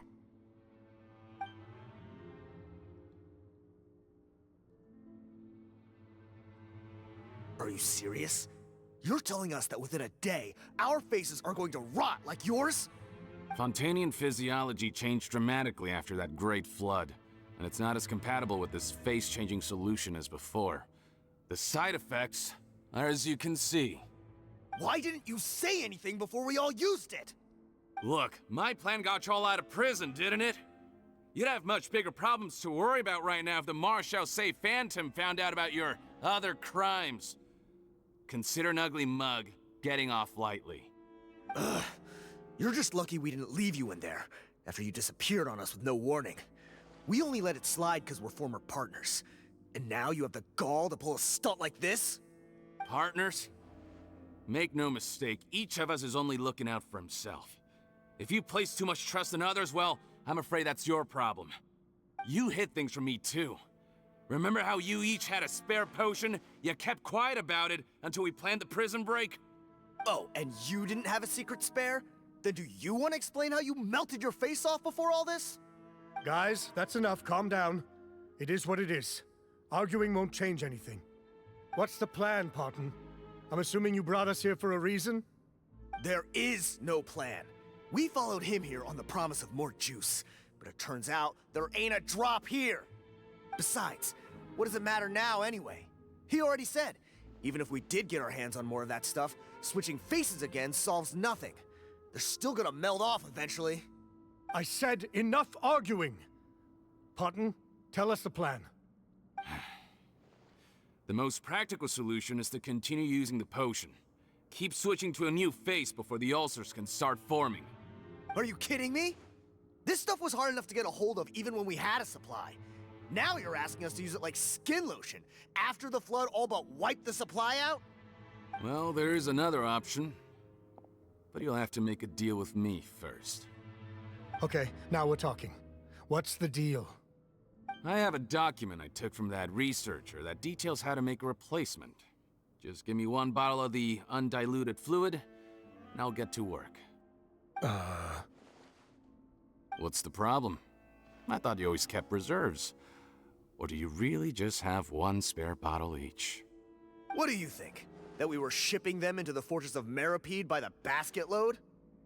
Well then, say hello to never showing your marred faces in public again. Ugh, I've heard enough! Get him! Let's see if that document even exists!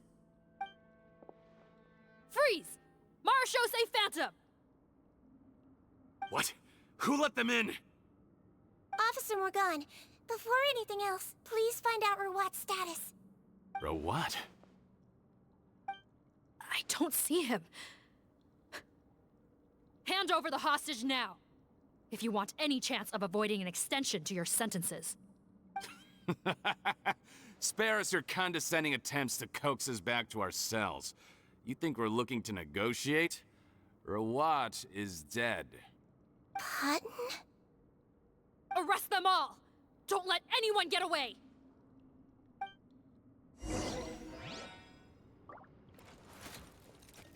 Whew.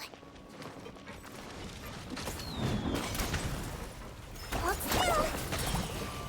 Clouds high. The birds call. Letting great dreams echo.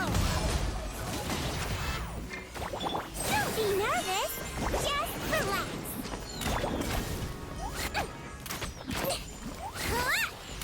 Calm down. Don't slip and fall. Another test subject. Have a little taste. Check this out. That's the lot. Off we go. Pick the wrong test subject. He might feel a little prick.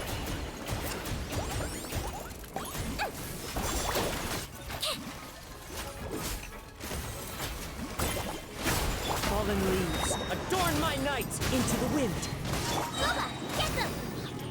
You're toast. Let the mountain's veins boil. Bring it.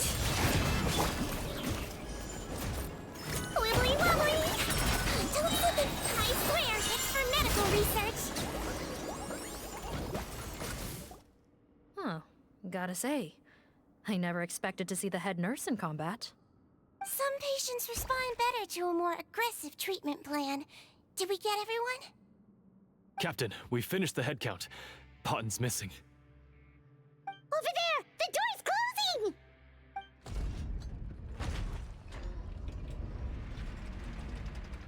closing! One group trying to arrest me, another trying to hunt me down. Good. I gotta kill two birds with one stone. How did he get up there? There must be a secret passage somewhere. Find it! Don't waste your energy. I already sealed it off. How naive. We have more people outside. If we're not back out by the agreed time, they'll come to our rescue.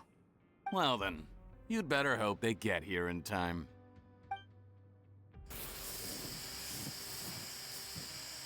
There's some kind of gas leaking from the pipes. Be careful, it's poisonous. This is our distribution center, where we store the product derived from our source solution. We had to use special fire prevention methods to prevent contamination. The pipe network here was designed to emit a gas for firefighting. One little modification later, and it makes an efficient death trap. Why would you do this? Your partners are here too.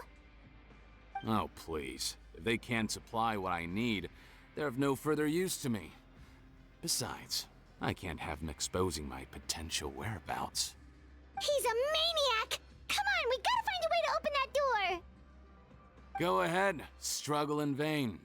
Once the last of you croaks, no one will ever find me again. So long! Are you sure you're ready to leave, Potten? You haven't changed your dressing today. You can't cure my face, just give up. And what if I could? Nice try. You're just trying to stall me. Don't you worry about me. I'll find a way to cure my face once I get out of here. Oh, I doubt it. After all, Fontanians can no longer dissolve in primordial seawater. What the... How did you... The key component of the face-changing potion is the fluid left behind by dissolved Fontanians. It might look like ordinary water, but it has some unique elements in it. Before the flood, all Fontanians were oceanids, physiologically speaking. A potion made from that fluid could dissolve and reconstruct the face of a Fontanian, In much the same way as hydroidolins change form. Theoretically, it could give someone any appearance they wished. But since the flood, Fontanians have become true humans. They can no longer provide the source material for this potion, nor reap its benefits. Are you saying this potion is made from Fontanians dissolved with primordial seawater?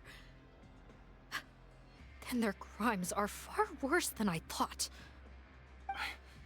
How could you know all of this? No, wait. Of course! Well, well. So that's why you have a human appearance. It also means that I have a formula you're unaware of. The air's getting thicker. It's getting hard to breathe.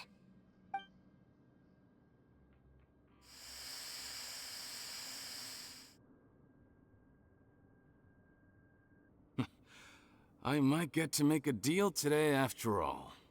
Alright, keep talking. How do you intend to give me the formula? Oh, it's not a formula, but a finished product. I have a bottle of it right here. What? When I tried Rawat's skincare product, I noticed it had a certain special component in it. So I had my friends gather some other ingredients for me, and sure enough, a little experimenting later, I'd produced the potion. I'm guessing his skincare lotion contains the fruits of your joint research? Huh. Impressive guesswork. Yeah, we were a supplier for some of the raw ingredients. But it only contains a tiny amount of the active ingredient. The effect is minuscule compared to the undiluted fluid. Well, I found a way to reverse the dilution process, giving the skincare lotion a similar effect to the fluid it is derived from. That's impossible. If I tell you some of the ingredients, I think you can figure it out. First, you need to combine tainted hydrophantasm tissue with transoceanic pearls at a ratio of around 3 to 7. Tainted hydrophantasms and transoceanic pearls. I see. Can't believe I never thought of that. So, can we make a deal? Sounds good to me. There's a delivery pipeline beneath this window. Drop the potion in, and I'll release you all. Nope, not trusting you that easily. You're like those naughty kids who try to hide their illness. Open the sluice gate first, then I'll hand you the potion. Even if you're not bluffing, your potion won't cure my face permanently. You really think you have any leverage here? I'm not closing the valve this time. Clock's ticking. Fine, then I'll just stand here with the potion in my hand. And when I faint from the poison, I'll drop it and it'll be destroyed. No.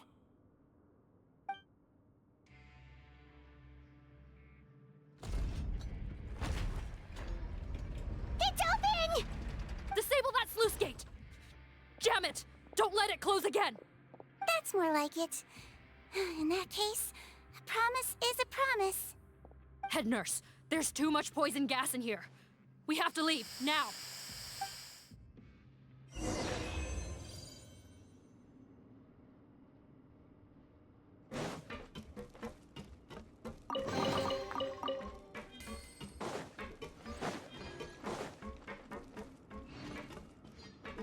Need a surfboard? Let's ride!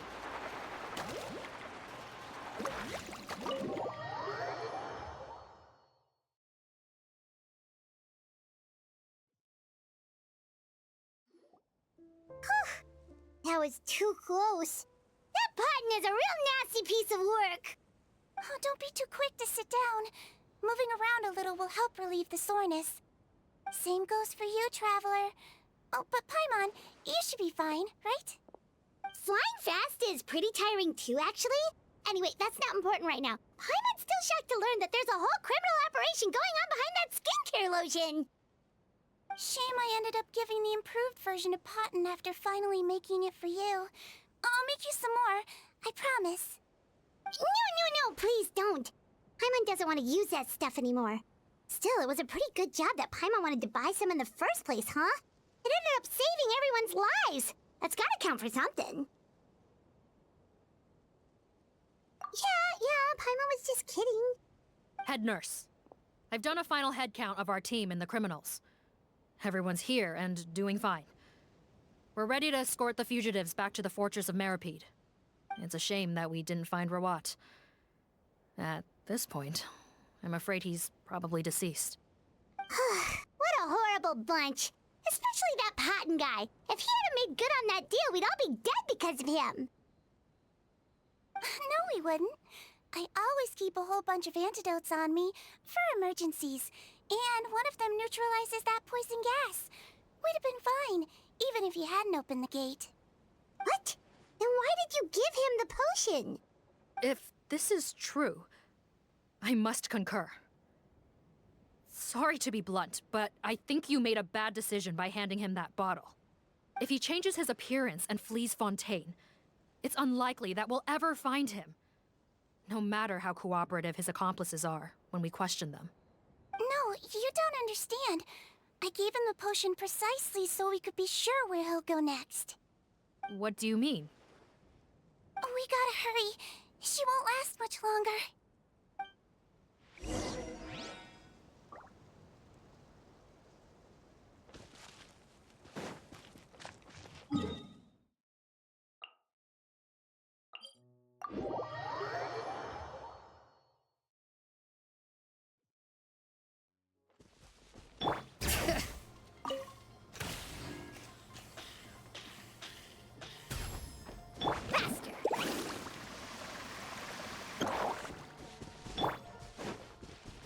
Bring it!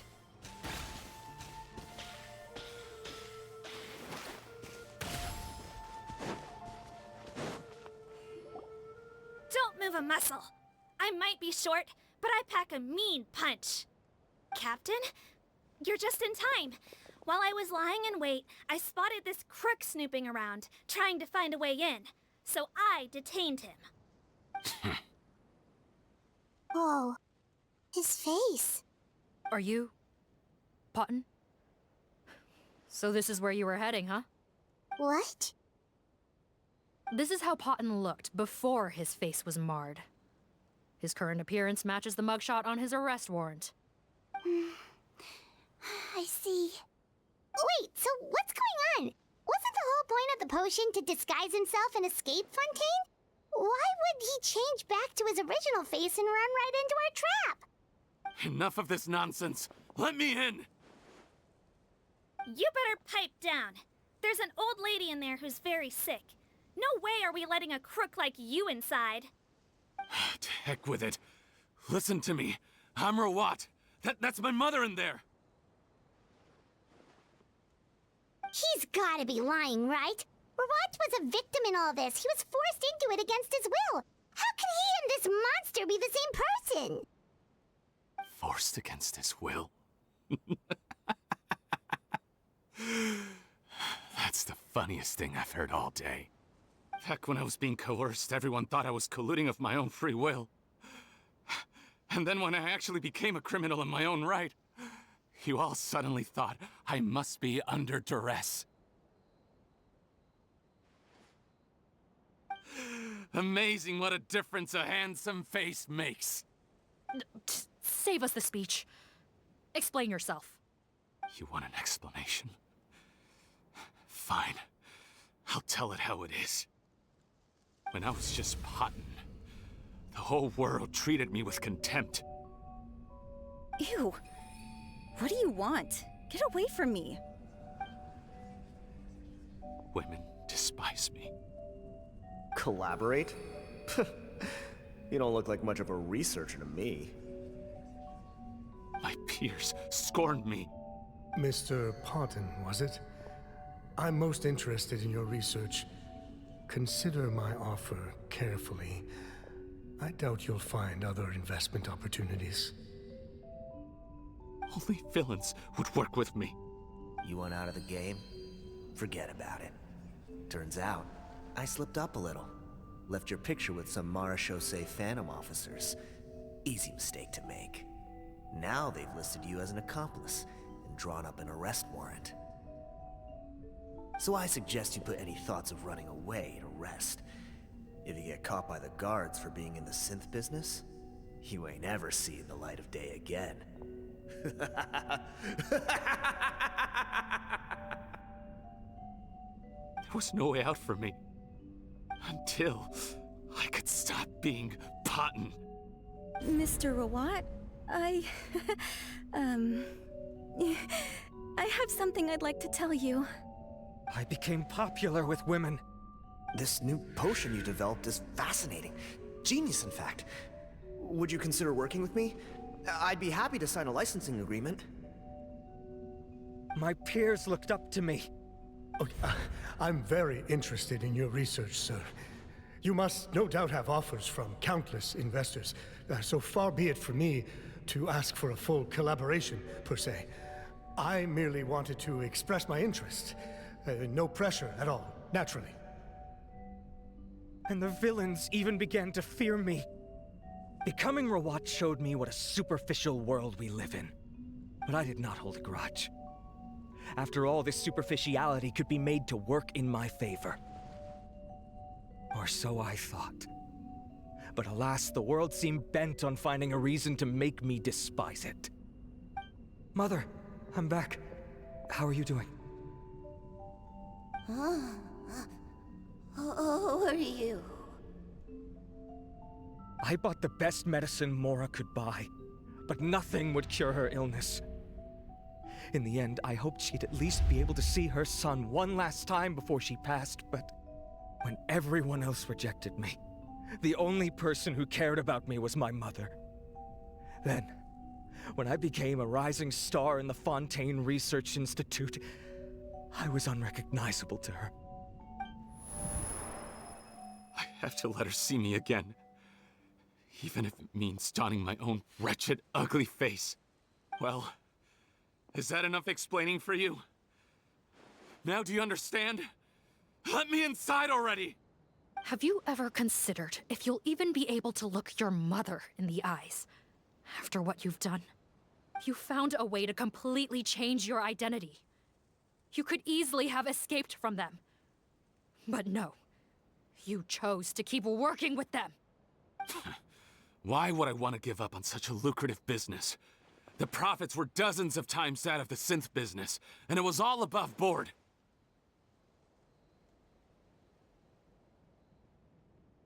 So you kept being a villain just for the money? Villain? By what standard? Is doing evil deeds really what makes someone a villain in your eyes? Or does it all come down to the way they look? None of you saw a villain when I was wearing my other face, did you? You have no right to judge me! You're all just fake people living in a hypocritical world! I regret nothing! My mother would understand! You're a villain to the core! But especially that tongue! Honestly, I don't see a villain when I look at your current face either. Don't humor me. You don't seem surprised by my confession in the least. How long have you known the truth? I didn't know anything for sure until you chose to take that potion bottle and spare our lives. But if you're asking when I started suspecting you, it was the first time you came to see me at the infirmary. I had to confirm my suspicions. That's why I chose to join this investigation. Are you kidding me? A young, promising researcher and a wretched criminal?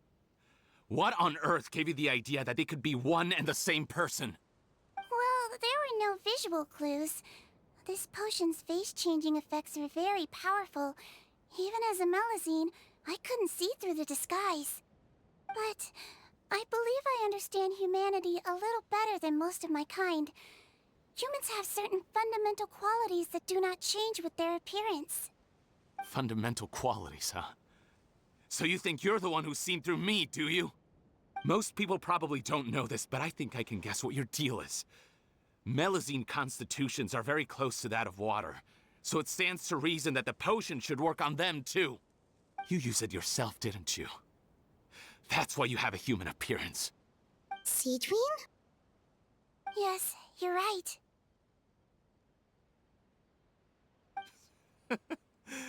I'll bet it was back in the days when Melusines were discriminated against because of their appearance. It was either carry on living in the gutters as part of an alien race cast out by humanity, or become the head nurse of the fortress of Meropide, revered by all. Not a hard choice to make.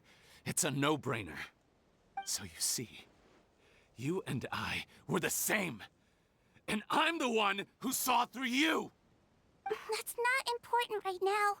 You came here to see your mother, didn't you? Well, I can grant you your wish. Huh? Head nurse, I'm not sure that's a good idea in his current state. Don't worry. Back in the warehouse when I traded the potion for our lives, I was doing it to test him. He was willing to risk sacrificing his only chance of escaping capture by opening the gate in exchange for the potion. Also, he could see his mother again. If nothing else, his concern for his mother is genuine. I see. So before you arrest him, please allow him to see his mother one last time. The Traveler and I will accompany him. You have nothing to worry about. All right. I understand.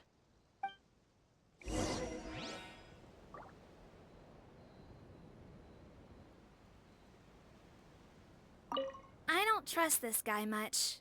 Be careful.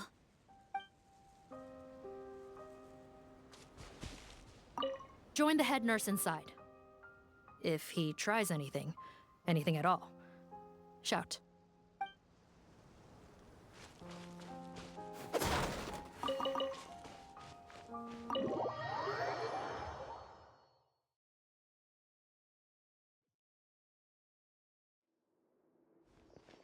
Mom? It's me, Potton, your son. You recognize me now, don't you? Mom, what's wrong? I'm sorry, but I have some bad news. I examined your mother last time we were here, and it appears that due to her prolonged fever, she's lost her eyesight. What? Your appearance no longer has any bearing on her ability to recognize you. But there are always other ways to remind our loved ones who we are. Wouldn't you say? No, it can't be. Please, Mom, open your eyes. It's me, your son, Potton. If you really can't see my face, then here, take my hand. Tell me you feel your son's hand.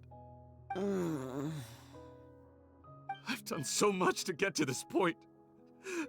Please, you have to recognize me. No.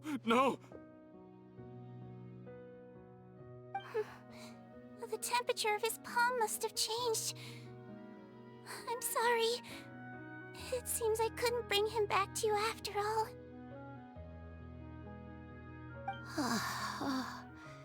It's you. Thank you. Oh, of course. Mom, why will you answer her and not me? Why? No more questions, Potton. She's gone. Mom?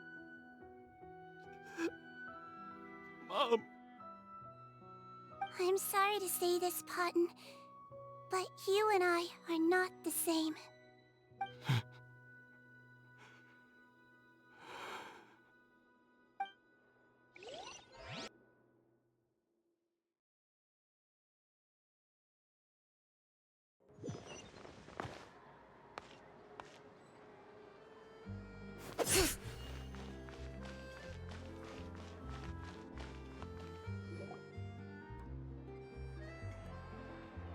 The wait is over, everyone!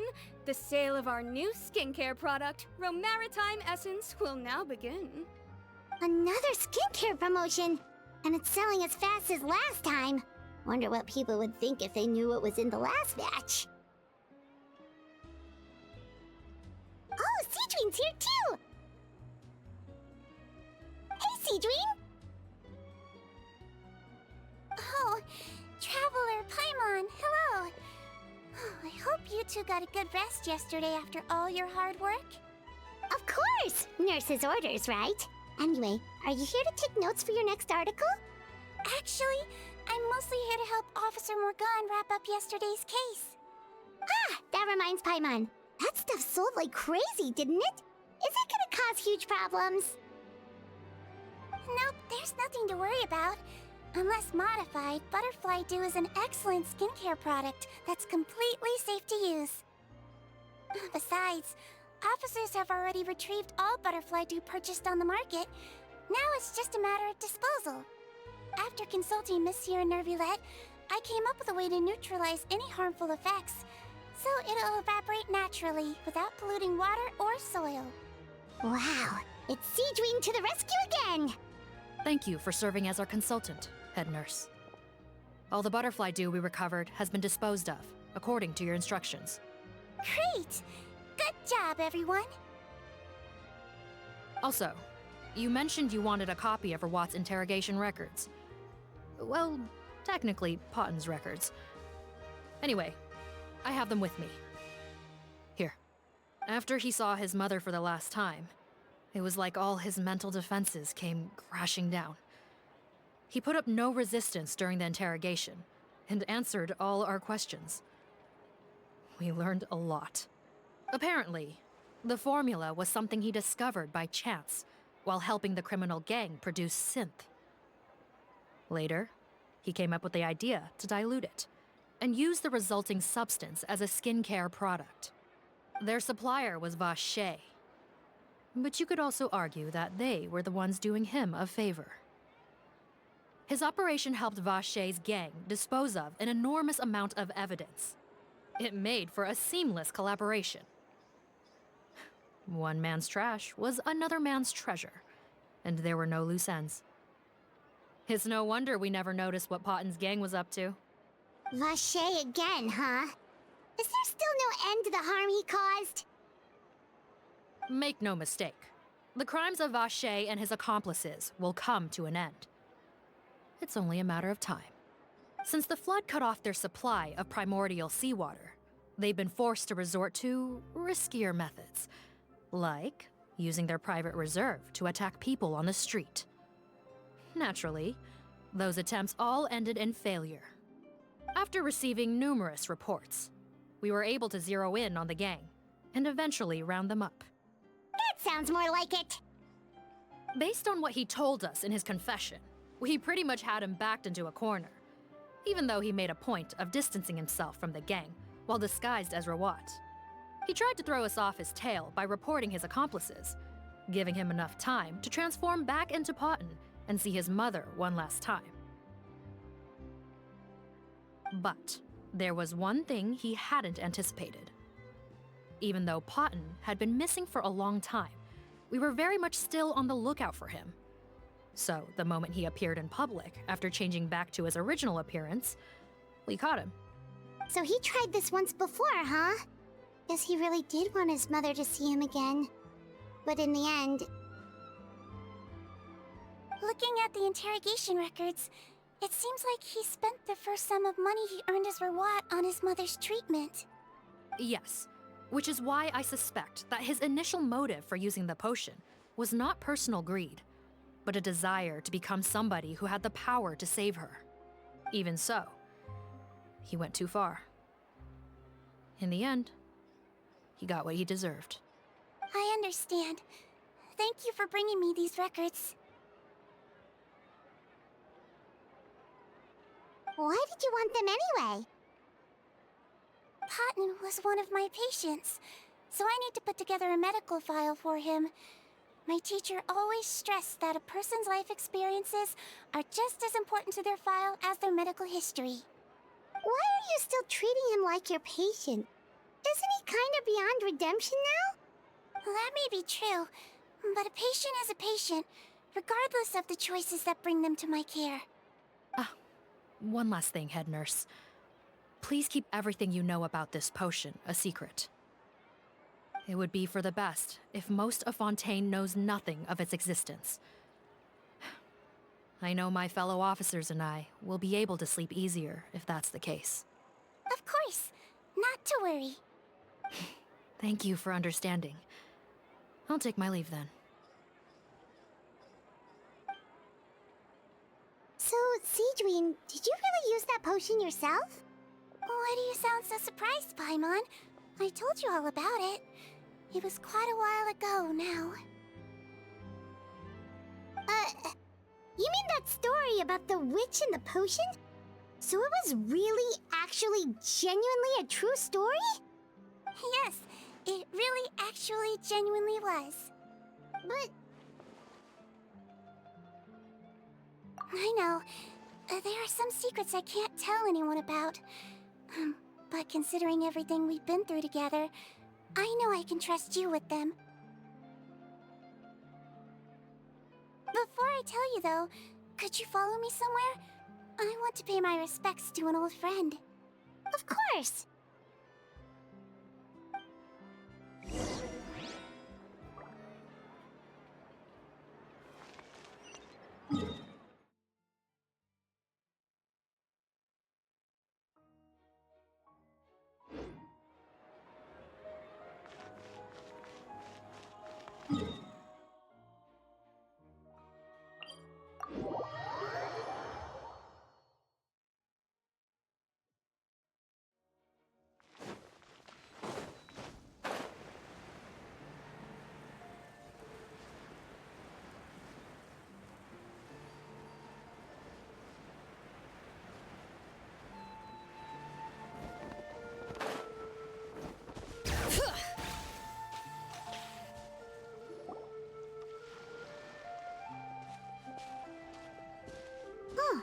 Neuvillette and Risley, they're here too!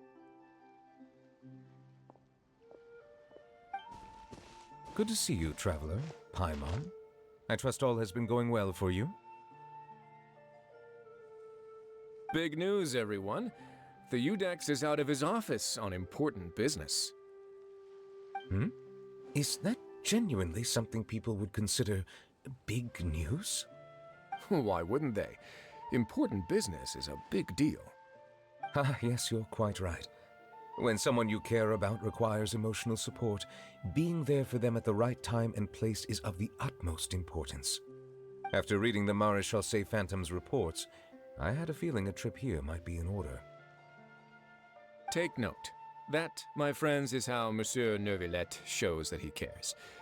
We're both here for the same purpose, actually, to accompany Sigewinne as she pays her respects to her late teacher. So the old friend she mentioned was her teacher then? The witch? Oh, sorry.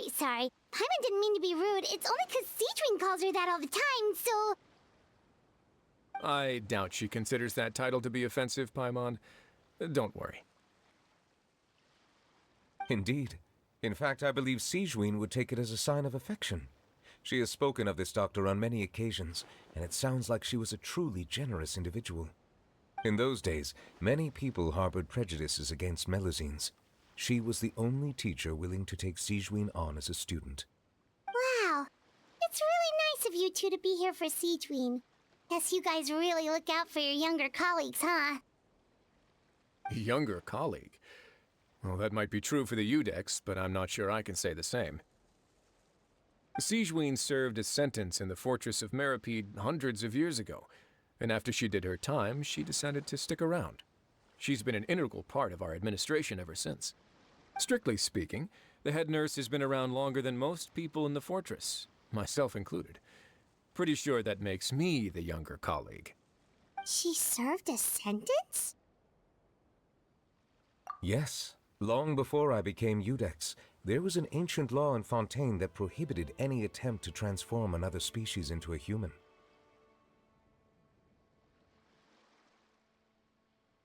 Initially, I and most researchers believed this law to have been imposed due to ethical concerns. But now, it seems more likely that the law was nothing more than an insurance policy, a way for Egeria to ensure that her people would remain insulated from the truth, thus enabling them to lead more straightforward, happier lives. Ignorance is bliss, as they say. Sigewinne had her reasons for choosing to obtain a human form, but the act was nonetheless in clear violation of the law. Could you tell us a little bit more about what happened back then? Certainly. Sigewinne does not object to her close friends learning about her history. In fact, I first learned of it myself because she confessed the truth to me of her own volition.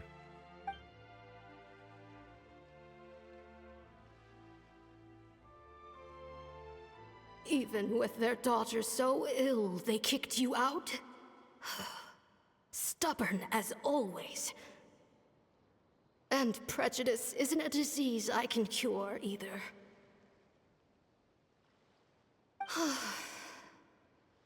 Shame that I don't have the energy to get over there.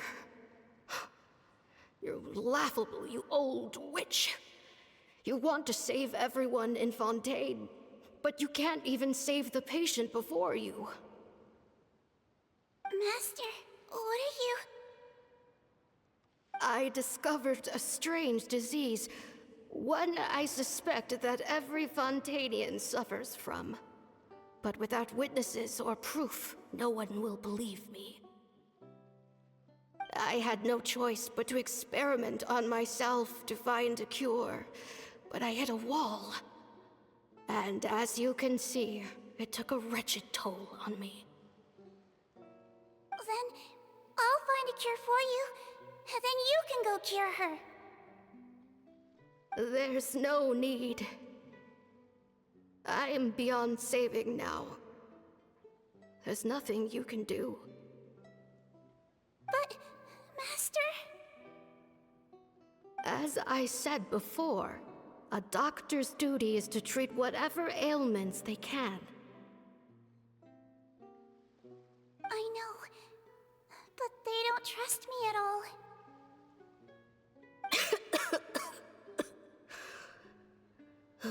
That girl. She's your first ever patient, isn't she? Tell me, what cost are you willing to bear to see her cured? I'll do whatever it takes. Even if it means breaking the law and being punished for it? As long as I don't hurt anyone, yes.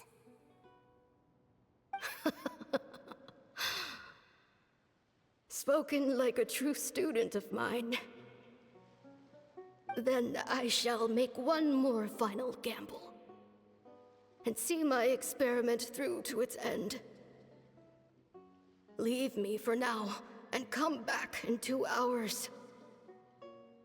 If I am able to work this miracle, then I will have found a way to save all Fontainians, and I shall be able to help you treat that girl.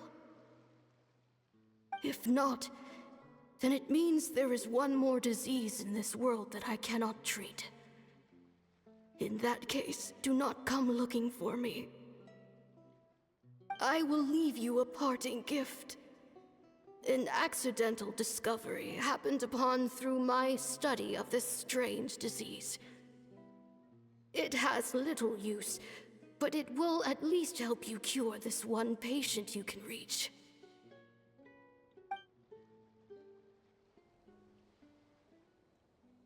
When Sigewinne returned, the miracle had not occurred. She found a potion bottle and a note on the table. After using the potion as instructed, she gained her current form, breaking Fontaine's law in the process. And after I had confirmed the veracity of the events, I gave my verdict.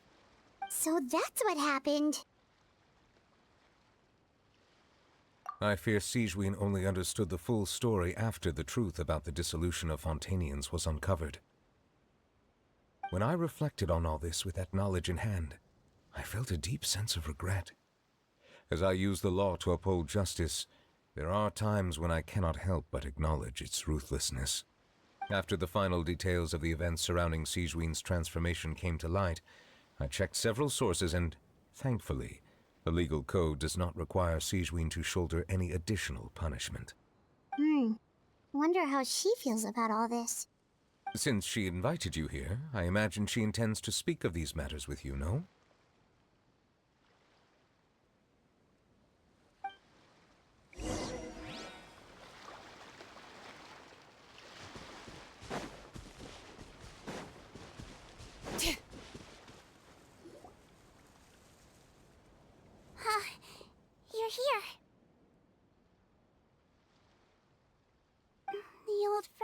mentioned was my teacher.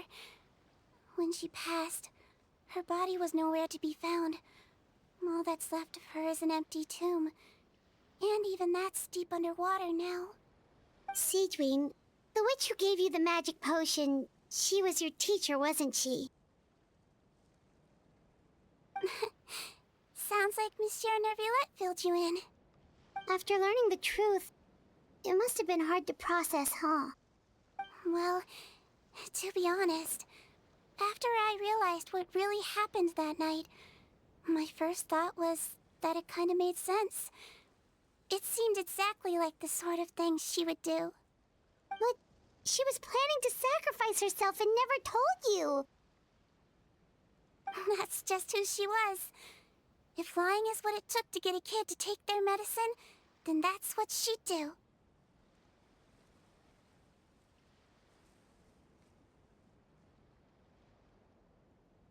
All right, but why did you turn yourself in?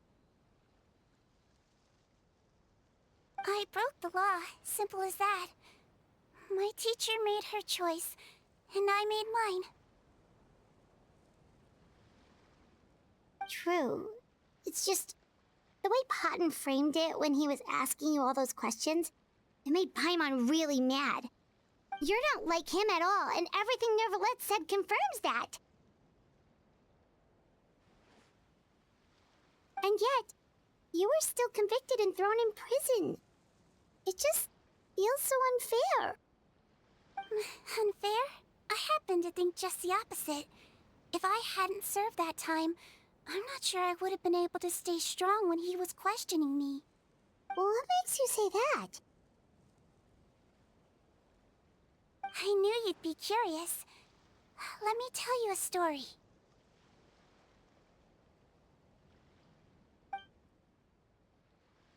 The verdict came down. This Melusine is guilty. The Iudex defended the authority of Fontaine law, but he did not confiscate the Melusine's medical kit. And so, the fortress of Meropide gained a new little doctor. She still wore her hood and raincoat, even though it never rained in the fortress. Perhaps thanks to her human appearance, no one refused her treatment. She treated more and more patients, and her sentence grew ever shorter. Finally, the people of the fortress could not live without her, and though her sentence ended, she did not leave them either. Then one day, she received an invitation from the outside world.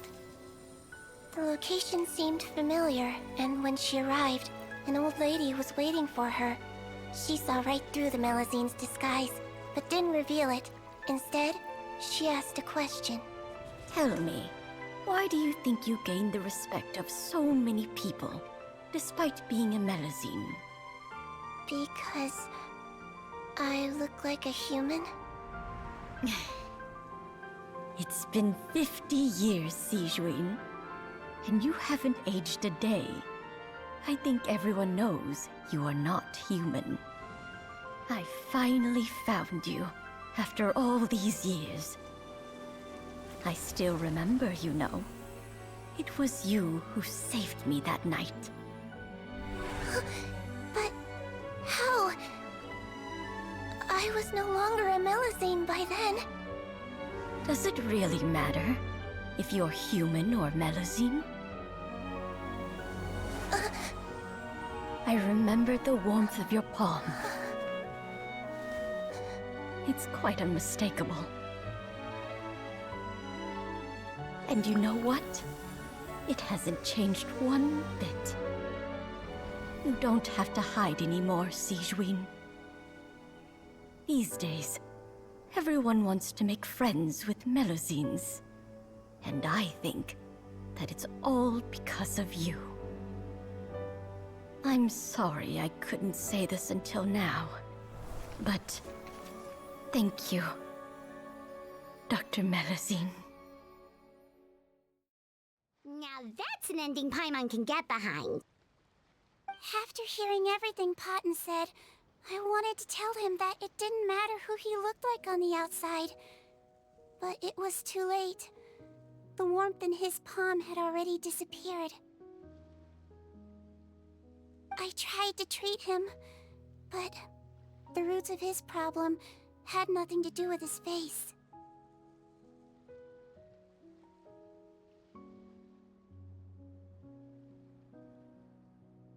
I understand. Thanks, you two. I appreciate you being here for me while I talk this through. Oh, it's nothing. Our pleasure. Oh, there's one more reason I invited you here. It's about time I finally give you what I promised.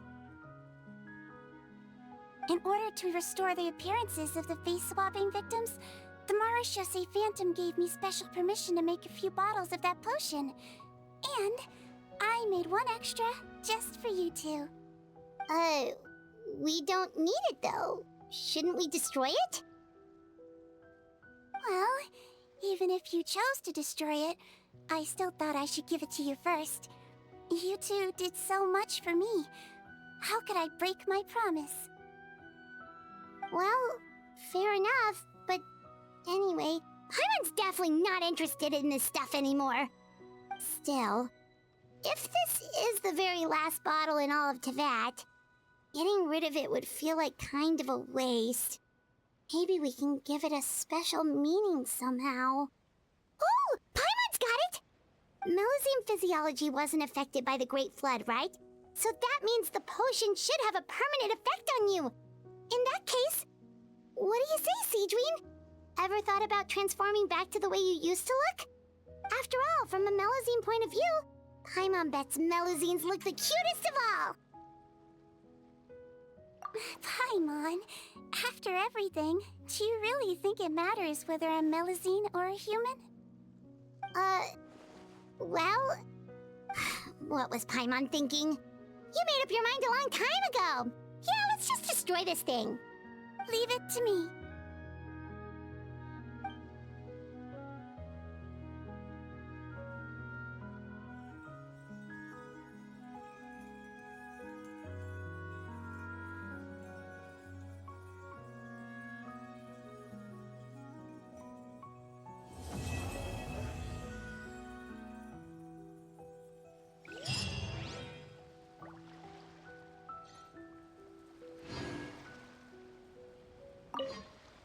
I'd like to stay here with my teacher for a little longer.